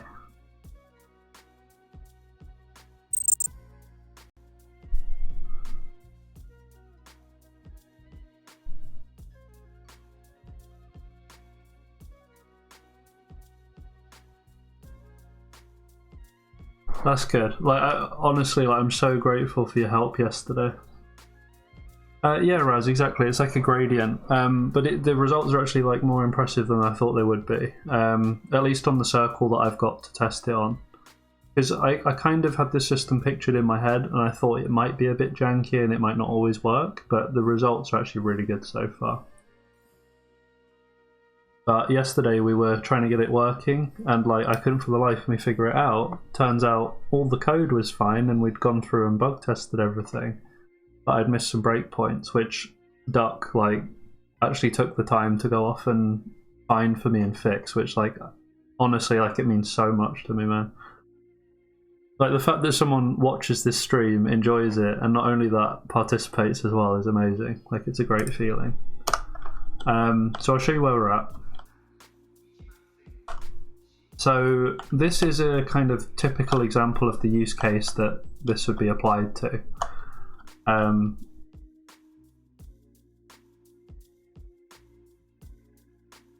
And no, this isn't an extension. This is going to be for a game that me and my work partner are currently designing. And the idea is that we're going to build an RPG, but it's all kind of like modular and customizable. So it's a bit like, you know, you can make your own scenarios, if you will. Like if you guys have ever played like Age of Empires 2, that has like a really good little scenario editor where it's very simple, but you can do a lot with it. So that's the plan, like build this voxel engine for that use case essentially. Although I guess I could build it as an extension for Unreal, that'd be quite cool. But yeah, so as a DM you find this interesting. That's cool. Yeah, like that was kind of the idea. Like we thought it would be really cool to have like that Dungeons and Dragon-esque thing where like you can set up a world, and the world might not be very complicated, don't get me wrong, like it's probably going to be very simple gameplay wise, but you can set up a scenario and allow people to just kind of explore that and exist in that scenario and see what the players do. So it might be that we implement some kind of like dungeon master system where you can have people guiding the experience, but that's something that is like a design decision that we're putting off for now. And thanks for saying that it's cool. Like I'm really happy with it, and when I got it working yesterday thanks to Duck's help, like it was so satisfying. Like I couldn't tell you how happy I was that it actually worked out how I expected it to, because I did have doubts about it actually playing ball and kind of coming together properly. So yeah, exactly. Like that's like it's a really flexible, I guess, piece of tech. That's why I was really interested in building it, because it's like with you see a lot of voxel games on that people are like developing to like practice programming and everything, or to build like a simple game like Minecraft. But I didn't just want to do that. I wanted to take some similar concept from it, but take it a little bit further, like in the underlying technology behind it, and introduce shapes as well. So I don't know if you guys have ever seen or played Space Engineers or something like that, but they have a really interesting building system, and this is kind of inspired by that as well in a way, but obviously our terrain isn't quite deformable in the same way or anything. We will be able to edit the terrain on the fly, so if an explosion, for example, happened in the game, you could in theory take chunks out of the terrain if you really wanted to, because this is something you can edit on the fly. It just so happens that I've had to hard code everything now just to test it, but there's no reason why from a user point of view you couldn't edit this terrain in real time, and that's the eventual goal. You don't know what game to make the tools you would want to see being used to make it. Boneworks came to be. Yeah, that's kind of the idea. So like I've always been very interested in like modular games, I suppose, and games that offer a bit more flexibility. I don't tend to like games that are heavily scripted, purely because as someone who's played so many different games, you kind of get bored of the same encounters a lot of the time, and you want to experiment and you want to do your own thing. And games like Minecraft are great for that, but it is limited to one type of experience. So I thought, well, why not build an engine that facilitates terrain deformation and that kind of thing, but could be applied to any context. So like one example of an idea that I had was to make an RTS game using this system. Now, I don't know if it's feasible, because you'd probably run into all kinds of performance issues and like multiplayer issues and stuff like that, but it's an interesting idea. And at least now we have a foundation to work with, terrain-wise. Right, so back to the code that we were doing. So I think I fixed this function now. Seems fine.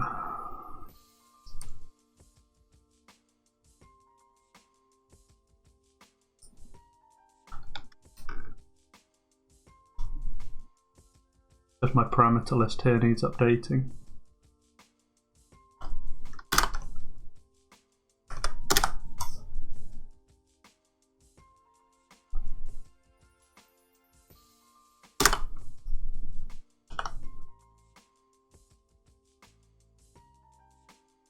I did actually see Boneworks.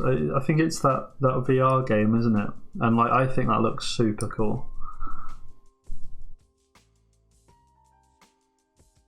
Like if I had a VR headset, like I'd really want one of those, the new Valve headset. Really want to get my hands on one of them and play Boneworks. I think it'd be really fun.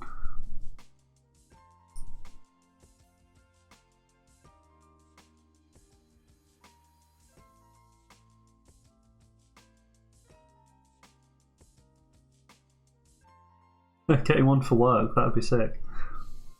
What kind of stuff is it you do? Do you do games as well, or do you do something else?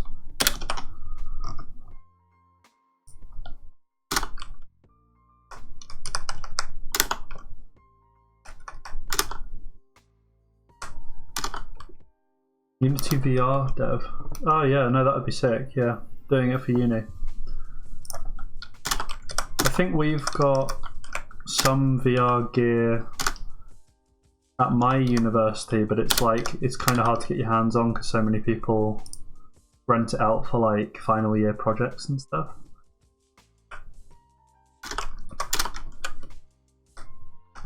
For the aerospace department, that would be awesome.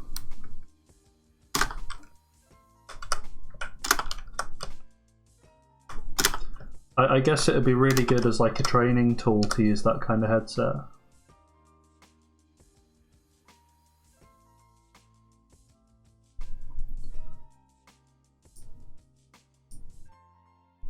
Public VR lab, that would be sick. So, like, out of curiosity, like, if you don't mind, like, what kind of research is it that you're doing? Have you got like a specific research project that you're working on, or is it more just setting up VR in general for the department?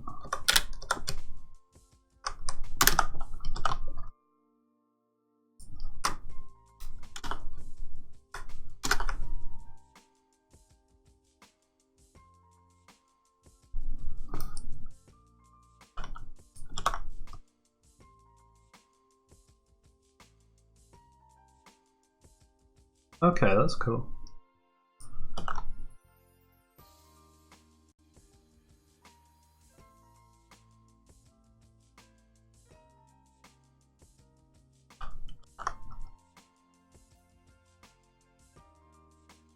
Okay, so I think I've updated all the variables for this now.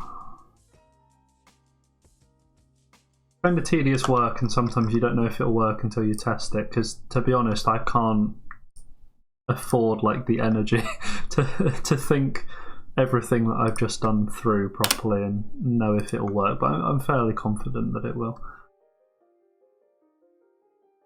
This one's going to be a bit more complicated, this function. Not by a lot, but still going to be a bit more challenging to put together.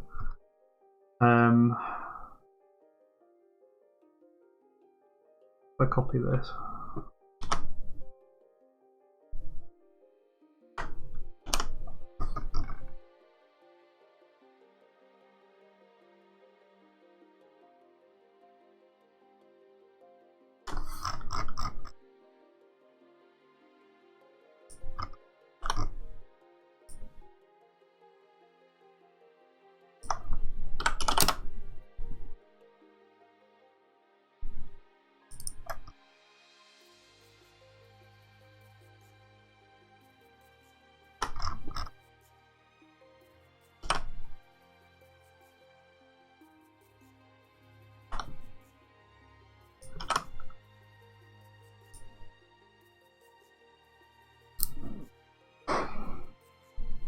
I always think that like working with the VR headset stuff, like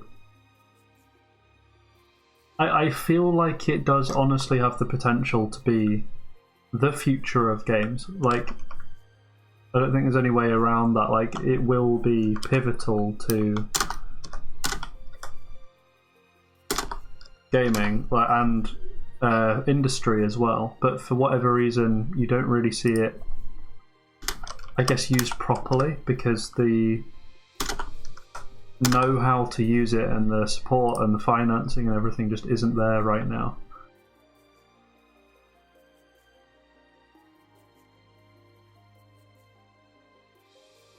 Yeah, it's kind of like a new generational thing.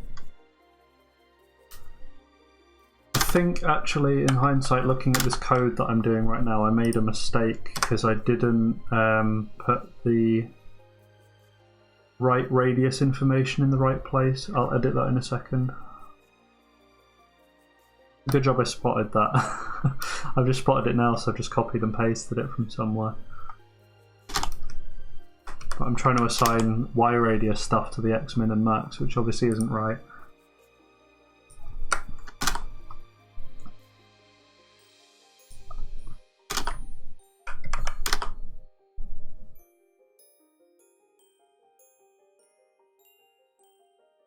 I'd say yeah, it does have limitations in a sense, but I'd also argue that they're getting rid of a lot of those limitations over time. Like, a lot of the technology now is catching up. Like, one of the things that most people complain about with VR is the lack of mobility. But there's that product called the Virtuix Omni that's like that multi-directional treadmill thing. So I could quite easily see how, say, using something like that could solve a lot of problems for a lot of people, kind of industry-wise, who would be a bit reluctant to adopt it.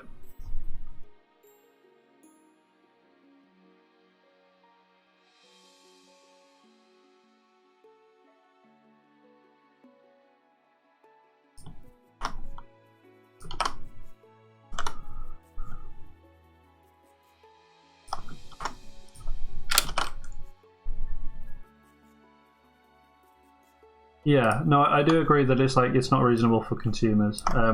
It is kind of a niche.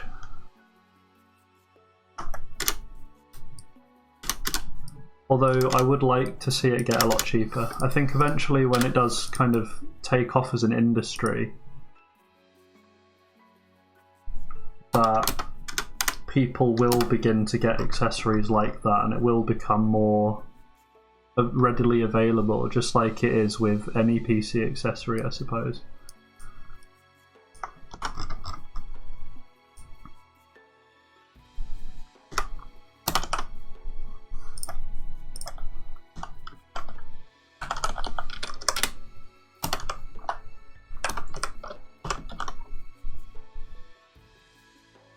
Out of curiosity, guys, like, I know you watch my stream at a particular time of day. Do you like get back from work, or like from wherever it is you like go day to day at this time, or is it more just like, I don't know, just a good time for you? Because I'm trying to work out when I should put these videos up and maybe when the best time to stream is, and I feel like I do it a bit too early at the moment. I know that 2 o'clock's far too early for most people. You say you're at work. Out of curiosity, what country are you from? Like, is it the UK? US. Okay. Maybe that's who I should be. You're a student. Okay. Maybe that's who, like, what I should be going for, like targeting people that work in office jobs and want to watch this kind of content on the side, like people who do programming for a living, maybe. Because you guys seem like super interested in this stuff, which like I find great, but I don't get many people on early in the day, so Obviously, being in the UK, it's a different time zone, so I can't just stream for, you know, British people, because not a lot of people in Britain, like relatively speaking, are programmers. There's a good subsection, don't get me wrong, but I would say a lot of them aren't that into Twitch. Usually get in between 8 and 9. Okay. So maybe 3 o'clock would be a better time to start, and then drag it out a bit later. Kind of to hit the US time zone, you know?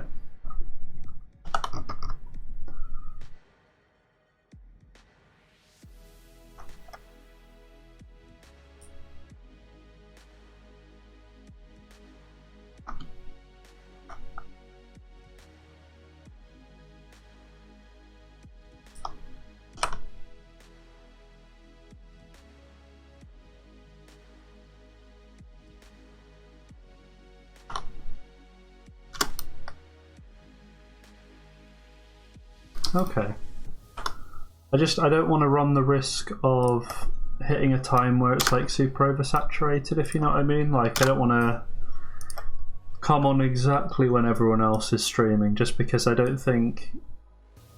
I don't know if my content is good enough to compete with some of the more established people. And don't get me wrong, I do want to make my content better, but... Fair enough. Thank you for saying that anyway, it means a lot.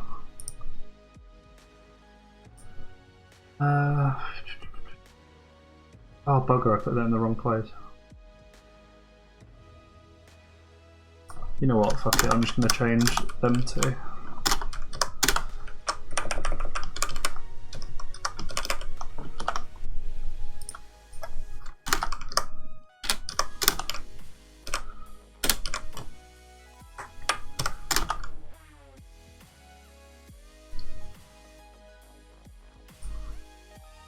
So what kind of content does Handmade Hero do? Does he do programming as well, or is it a bit different?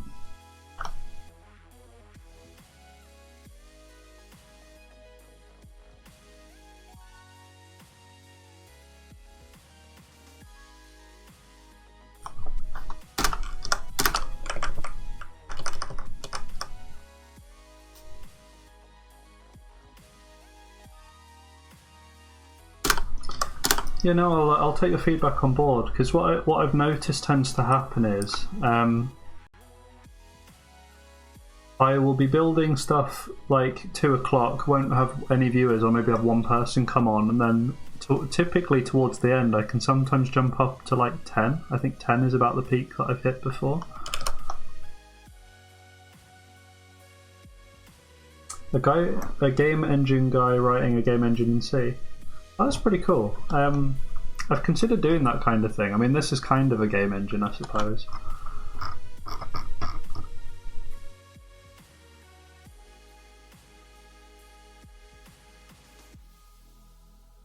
I mean, it's a game engine in the loose sense that it's a tool set for building a game. Like, it's not quite, but I guess you guys know what I mean.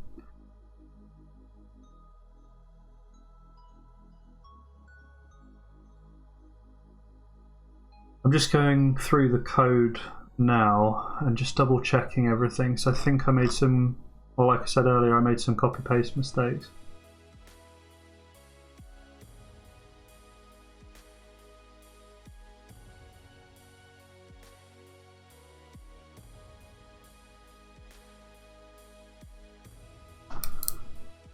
Okay, that's interesting. Do you think it's better, in your opinion, to watch someone who's kind of more of at like an accessible level? Like, is it more enjoyable to watch from the point of view like that you guys kind of more understand what it is that I'm programming and I'm not using complicated techniques and stuff like that? Is that more appealing, or is it just convenient to watch my stuff?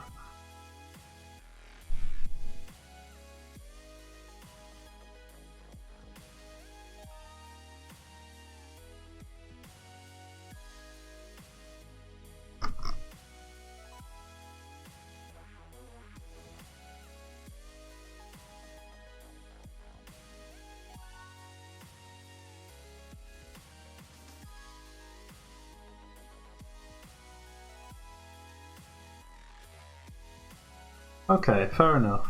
Yeah.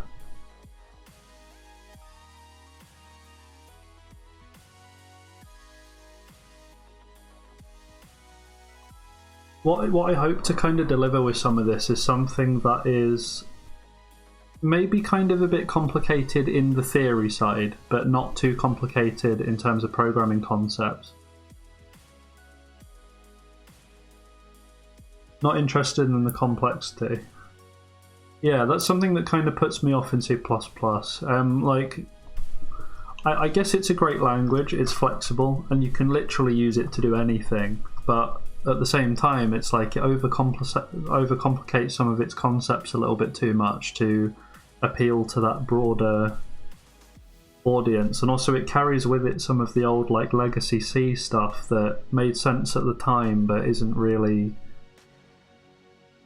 I guess, as important now. Like an issue that me and Duck were going through yesterday was whether or not the arrays that we were passing through to a function were being referenced as an array pointer rather than just the typical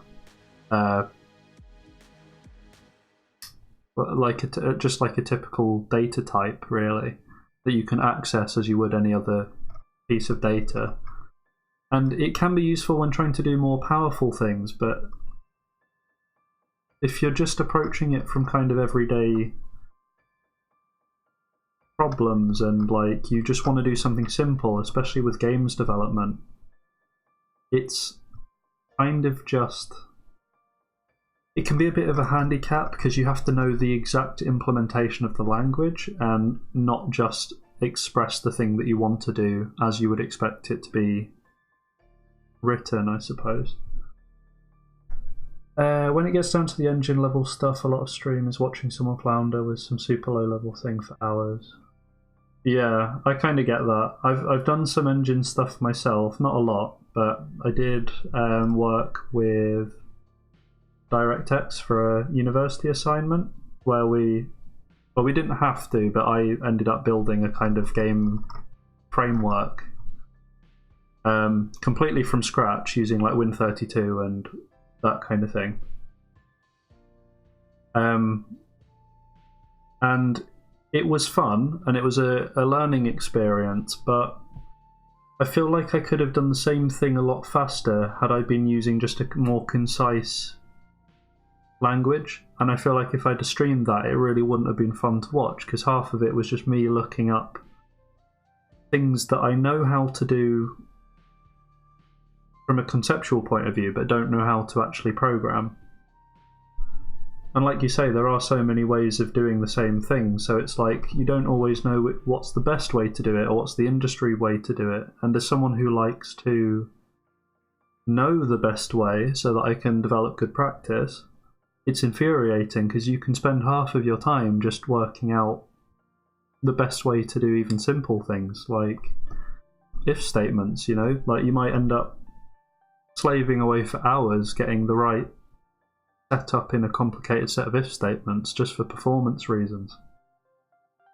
And the compiler really hasn't caught up very fast with C and stuff because the language is so complicated. So every time they want to do like a major compiler update, they have to factor in so many different parts of the language. So it's not a very like adaptive technology, I suppose. And like you say, it is kind of, it's not very appealing to watch somebody do that for hours. Anyway, so I've passed in all the right data now, I think.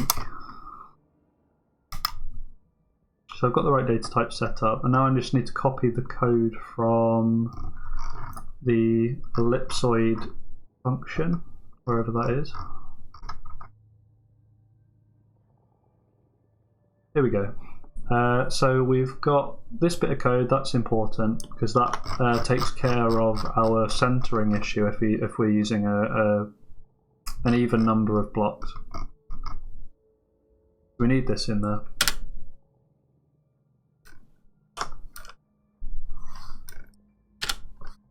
And in fact, we can probably just stick that inside of here itself so that we're not doing it unnecessarily. I'll do that up in the other functions as well.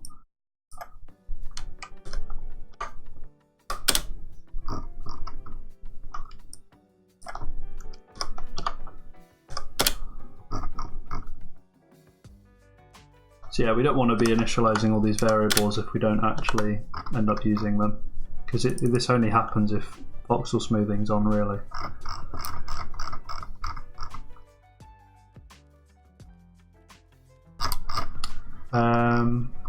And now we need the actual equation for determining whether or not our point is within the ellipsoid, and it was this that we used before.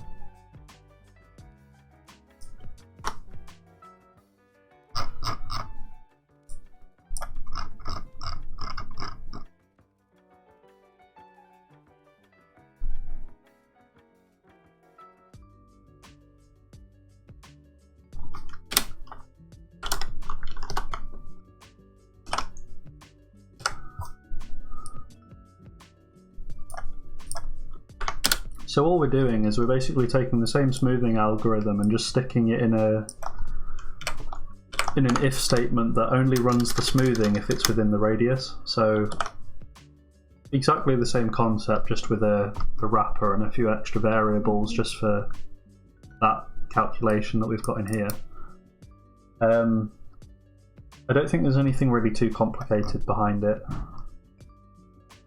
It's not anything that we haven't already been through on stream anyway, let's put it that way.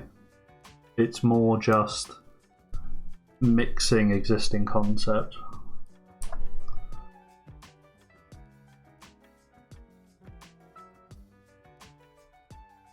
So I'm just double checking it quick just to see if there's anything that stands out that will be an issue. Like maybe I've written it wrong or something.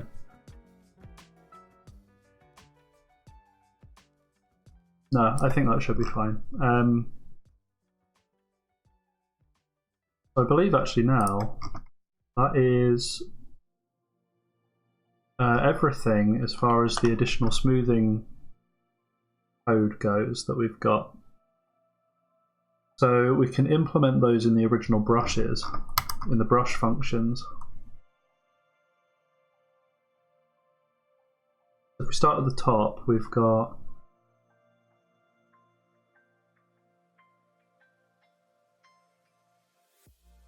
change voxel circle.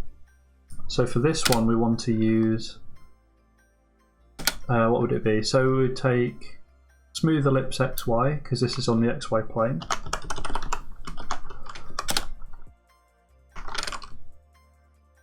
And all we need to do really is pass through the parameters that were passed through to the voxel circle function initially. And we've named them the same thing, so that makes it even easier to know what it is that we're actually doing.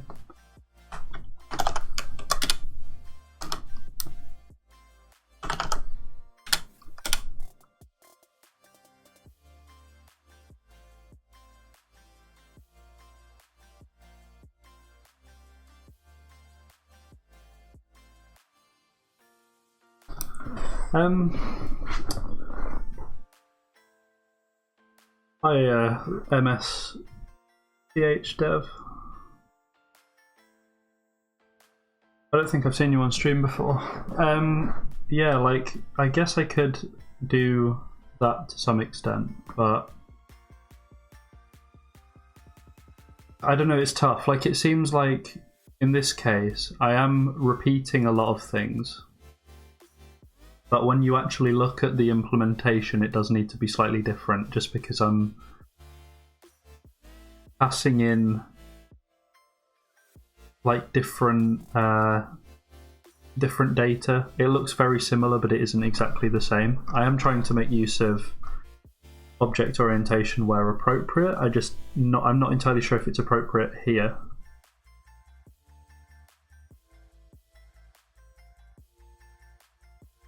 So if you've never been on the stream before, I'll give you a quick overview of what this entire class does. We've got all of our core voxel data. We've got a function which is the kind of low level changing an individual voxel, and then all of the helper functions that uses.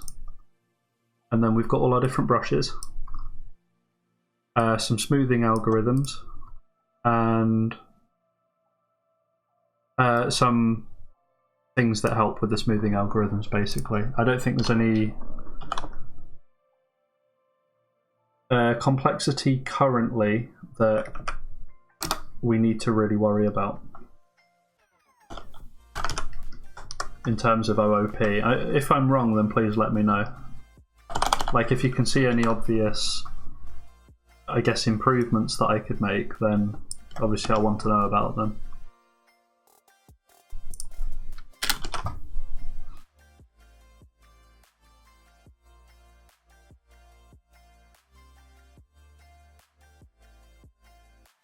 Fair enough. Sometimes it can be hard to like see another person's code and know exactly what's going on, so I get it. So this is where I need to be a bit more careful on this function here, because we're no longer using XY, we're using XZ, which means I think I need Z center here instead, and Y center. I believe that's correct. Let me just double check what parameter goes there. Yeah, Y. So take the Y center there. Same thing for the next one. But this time we're doing the YZ plane.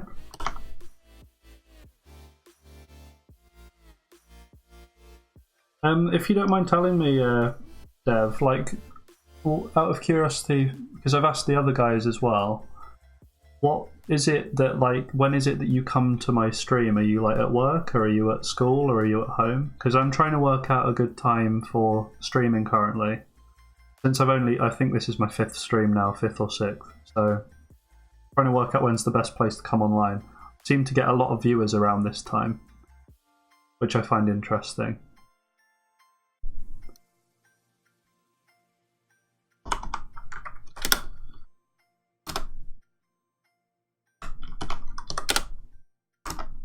It's also kind of difficult being from the UK, knowing whether or not anyone would be interested from my time zone. But so far, I don't know if I've got many viewers from the UK, actually. I guess I can check the stream widget that I've got.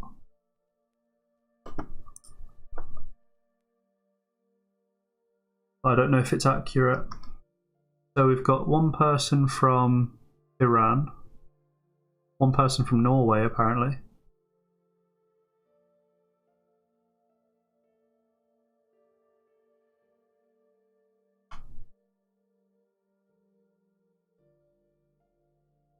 Yeah, that's what Raz said. Raz said that, like, it's kind of US, like, it's early morning in the US, but it's when some people get into work. I think Raz is still watching.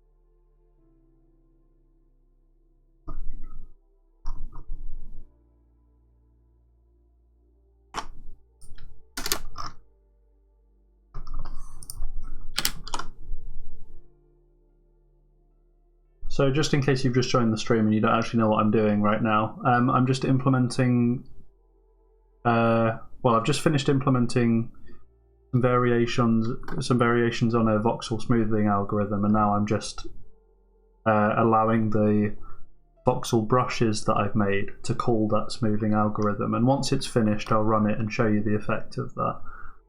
Although nothing will have changed for people that have been watching already today, but I guess it's good to show people.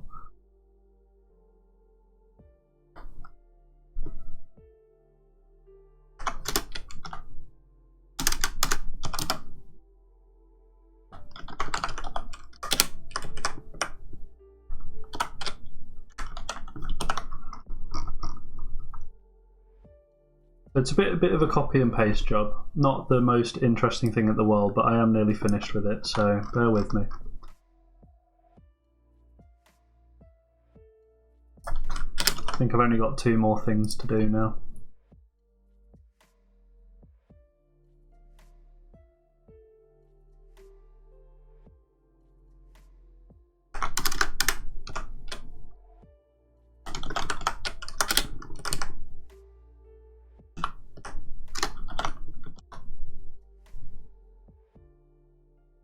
Interesting, actually, the viewer map, I think is quite... I don't know if it's like real time or not, or if it preserves its count, because we're getting somebody watching from Norway,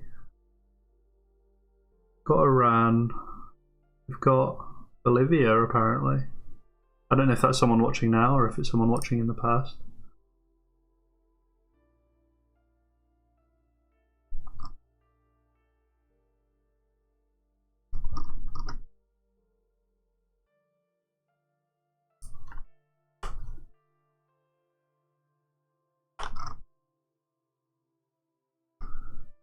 Yeah, that's pretty cool. It's interesting to see where people are from, to be honest. I think that will give me a better idea of where to try and target. Although it's strange that the US isn't showing up, actually. Unless you guys are using a VPN, of course. Or like your company like uses a proxy or something.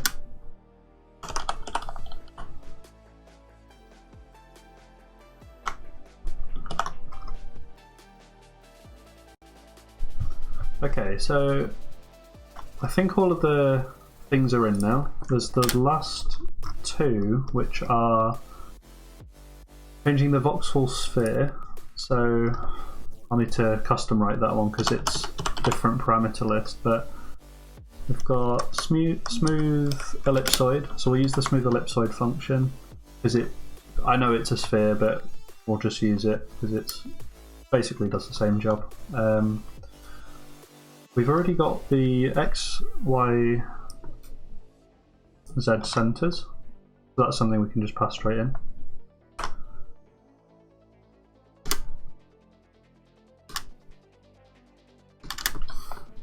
Okay, Raz, are you in like, I'm guessing you're in like halls or something at the moment?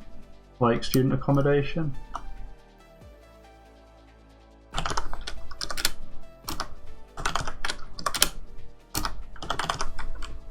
Oh, in your office, okay. Oh yeah, that's it. It's you work for them, don't you? Sorry. Yeah, I remember now. I'll have to try and like remember what everyone does, I think.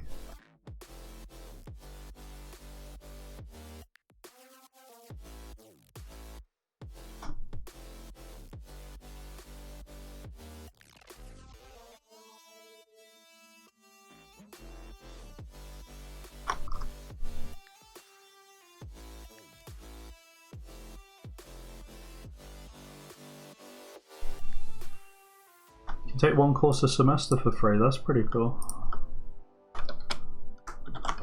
Maybe I need to get a job at a university after this.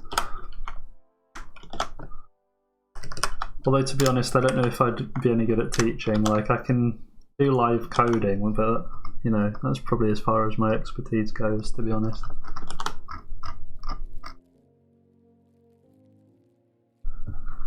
Right, so my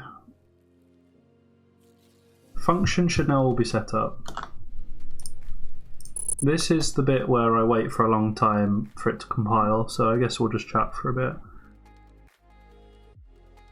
You just work with Blender and Unity all day? That sounds like a fun job, I'm not gonna lie. What's your kind of like official position or like title, if you don't mind me asking? 'Cause it's kind of interesting that that's what you work with in your day job, because not many people, I guess, use just those 2 tools. Okay, just Unity developer, fair enough.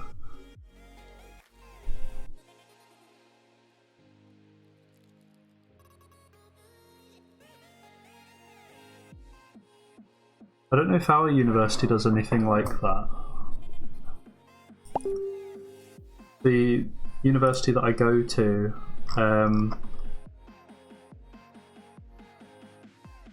it's like, for whatever reason, they don't seem to have like a lot of cross-department collaboration. Like they do, the departments aren't set up properly, and each course is very well put together, don't get me wrong, but like they don't do a lot in the way of student experience work and that kind of thing. Yeah, I'm in the UK. So I don't like universities over here don't tend to be set up in quite the same way as they are in the US. I think US universities, I mean, correct me if I'm wrong, but they probably make more money through admissions and stuff like that. They probably have a lot more at their disposal, like staff-wise and resource-wise and stuff. With our education, it's more,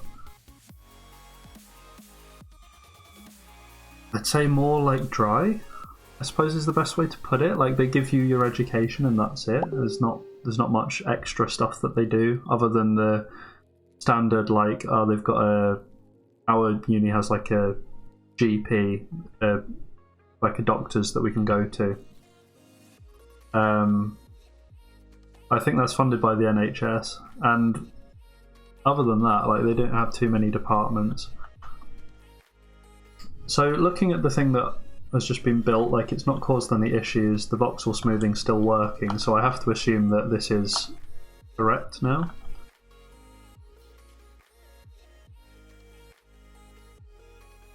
Yeah, that sounds fair. Like internationally, like I don't think we get many students over here. We do get a lot of our competitor university, which is Sheffield Uni. I go to Sheffield Hallam University. At Sheffield University, they get a lot of students from China and I think Japan as well, which I thought was kind of strange, but I think they've got some kind of student exchange relationship going on with other universities there. Oh, my messenger's going mad. I'll just turn that off quick. There we go. Part of a few group chats, so...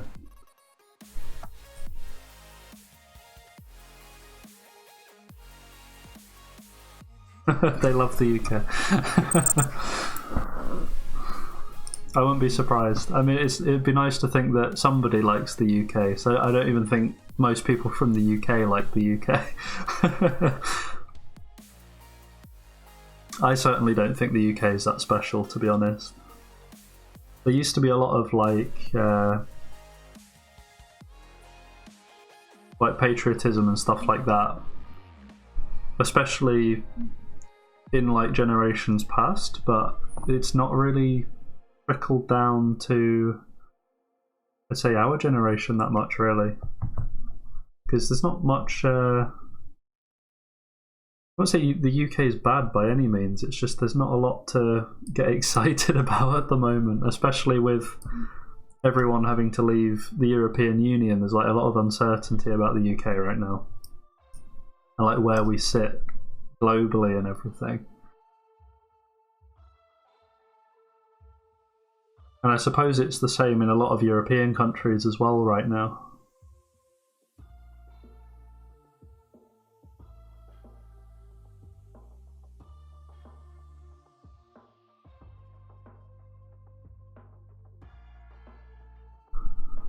So wait for Unreal to restart quick. Oh, do I have to select? Oh, I can select them all. Good.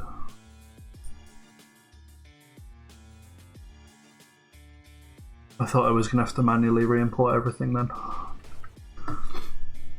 If, by the way, I don't really like to do plugs all too often, but if you are new to the channel and you kind of just enjoy this more conversational thing where I do programming and stuff in the background, then please follow, like it'd mean a lot.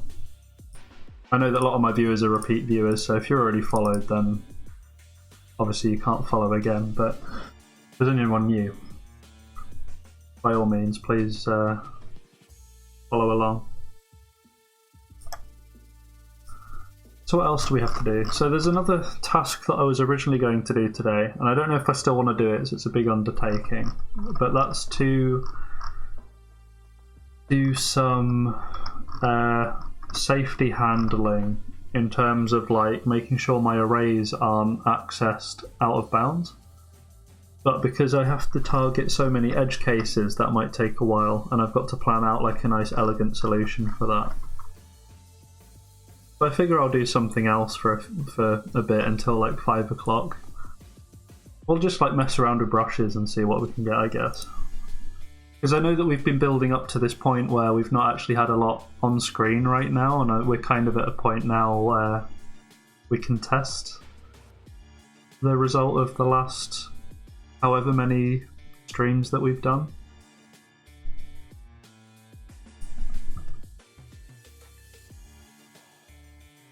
So if I go to the top where my brushes are hard-coded in,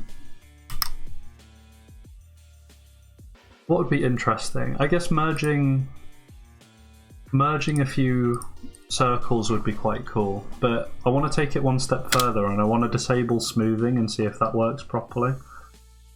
So if I take this variable here and set it to false,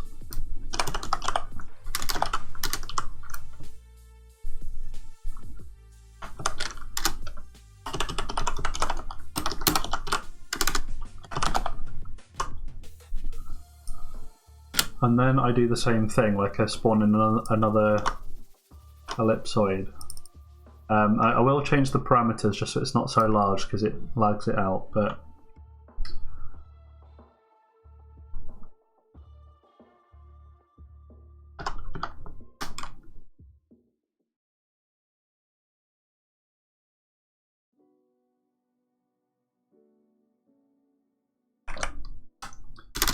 so to explain what I mean by accessing out of bounds parameters, quick, I'll show you. So in these functions, we actually do this safety check where we're basically making sure that the volume that we're trying to access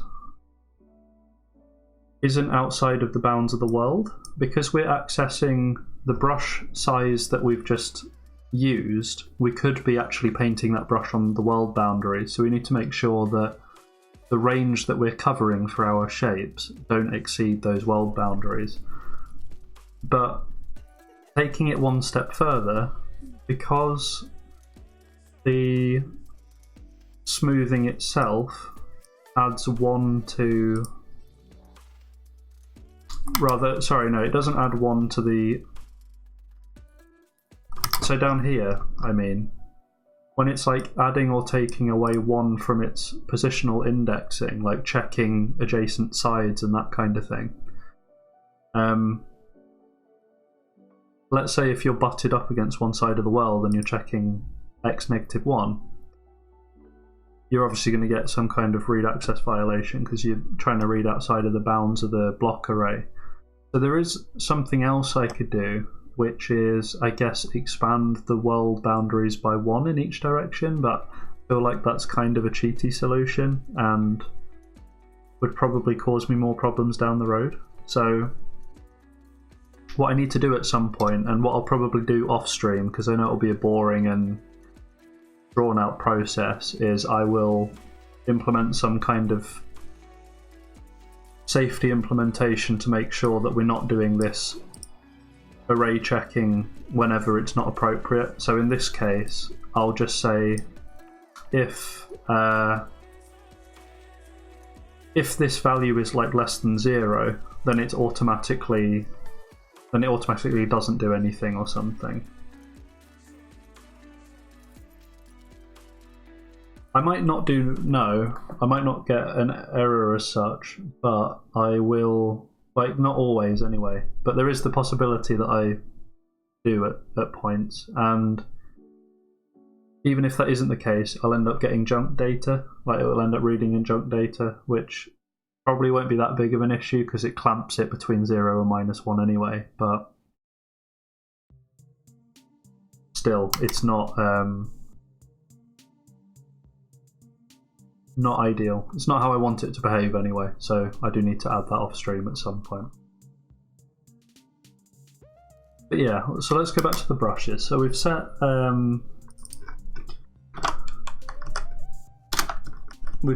some of them to, we've set this one to be false. And then what I'm going to do is offset that slightly by 5, so I'll put that to position 20.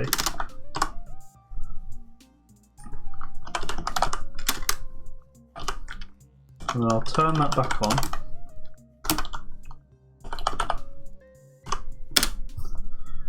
Copy this one again. Just to get a sense of how it behaves. And I will set this one at... That's diagonally, so go back down to 15 and 25.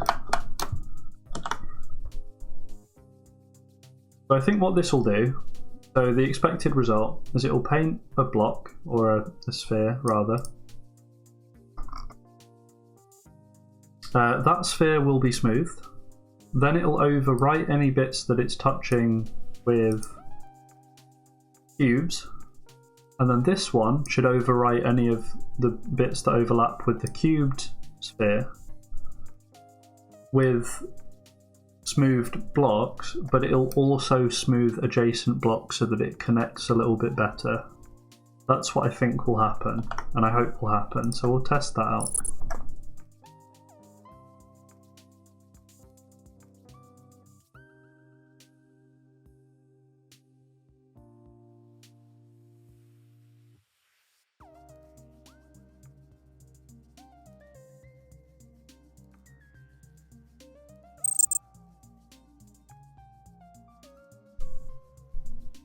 There we go, compiled. I wonder if it'll be a little bit faster so the volumes are smaller. I'll see you later, man, and thanks for your help with all of this. It's been really cool.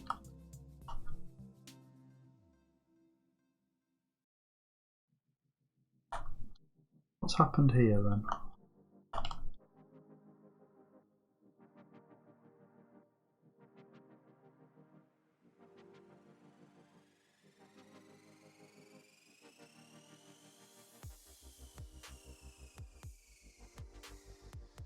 Okay, I think it is the thing I want, it's just not smoothed it properly. If I go to get rid of... I'll get rid of this plane because I think it obscures a lot of stuff.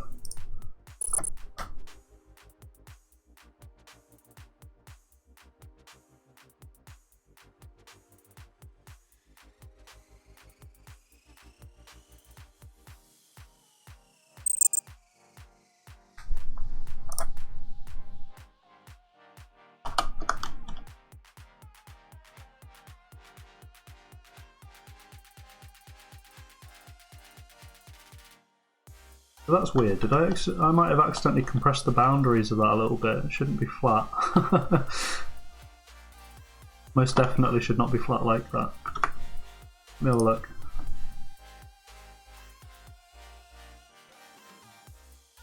Oh yeah, no, I changed the wrong parameter by accident. What I wanted to do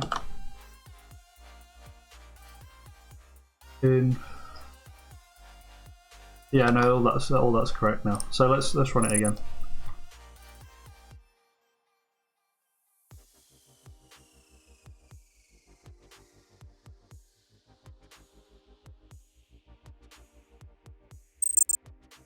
So if we play that,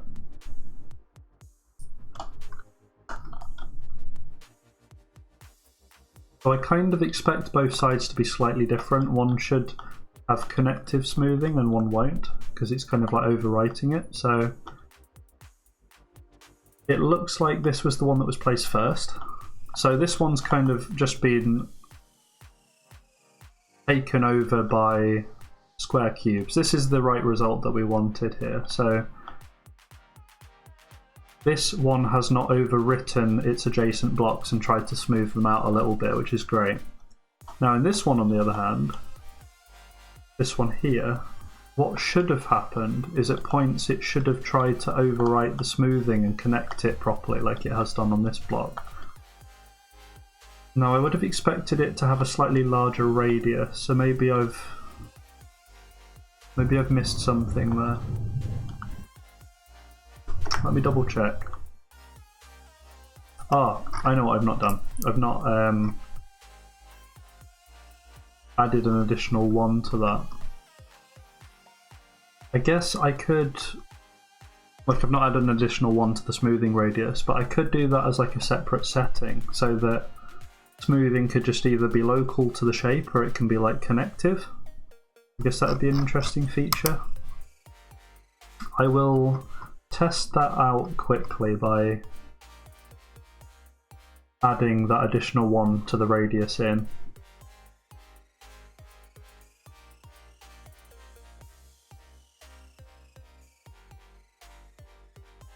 I just have to find it, bear with me 1 second.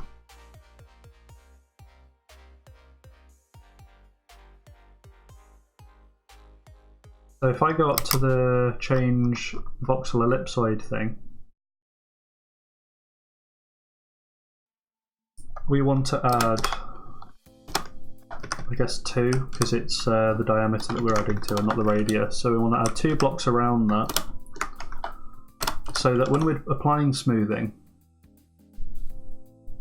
it will take into account all of the blocks around the space, and it will also deform those if it thinks that the thing that you've just put into the scene warrants a change. So let's take the example of putting a cube into a scene. Let's say you've put that into the middle of a hill. In theory, with this extra buffer, the hill will then conform to the block that you've put in. And we should be able to see that now. Yeah, so it looks a bit odd, to be honest. This block hasn't got the right block in yet, so that's not actually an error or anything. That's just because we don't have the right shape to fill in there. But yeah, so what it's tried to do here is it's tried its best to fill in the things around this sphere to make them connect to the nearby shape properly.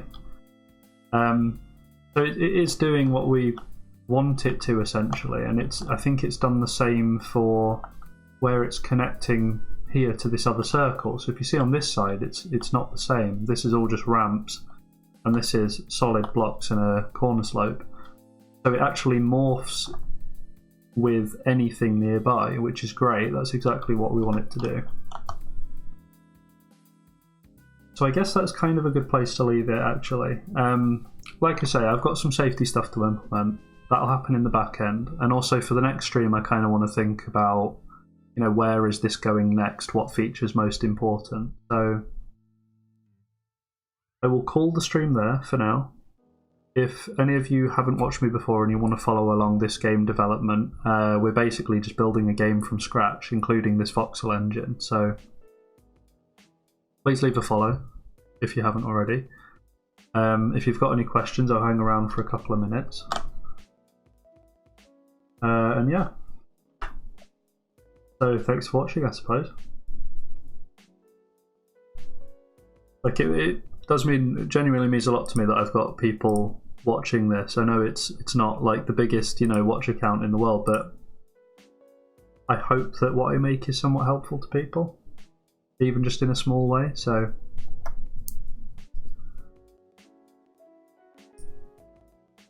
right, I don't see any questions or anything like that, so I'll call it there now. Thanks for watching, guys. I'll be back. I think my next scheduled thing is on Tuesday, but that might change a little bit. See you later, Raz, and I think Duck's already gone. But yeah, have a nice time. I'll see you when I'm next scheduled. Bye.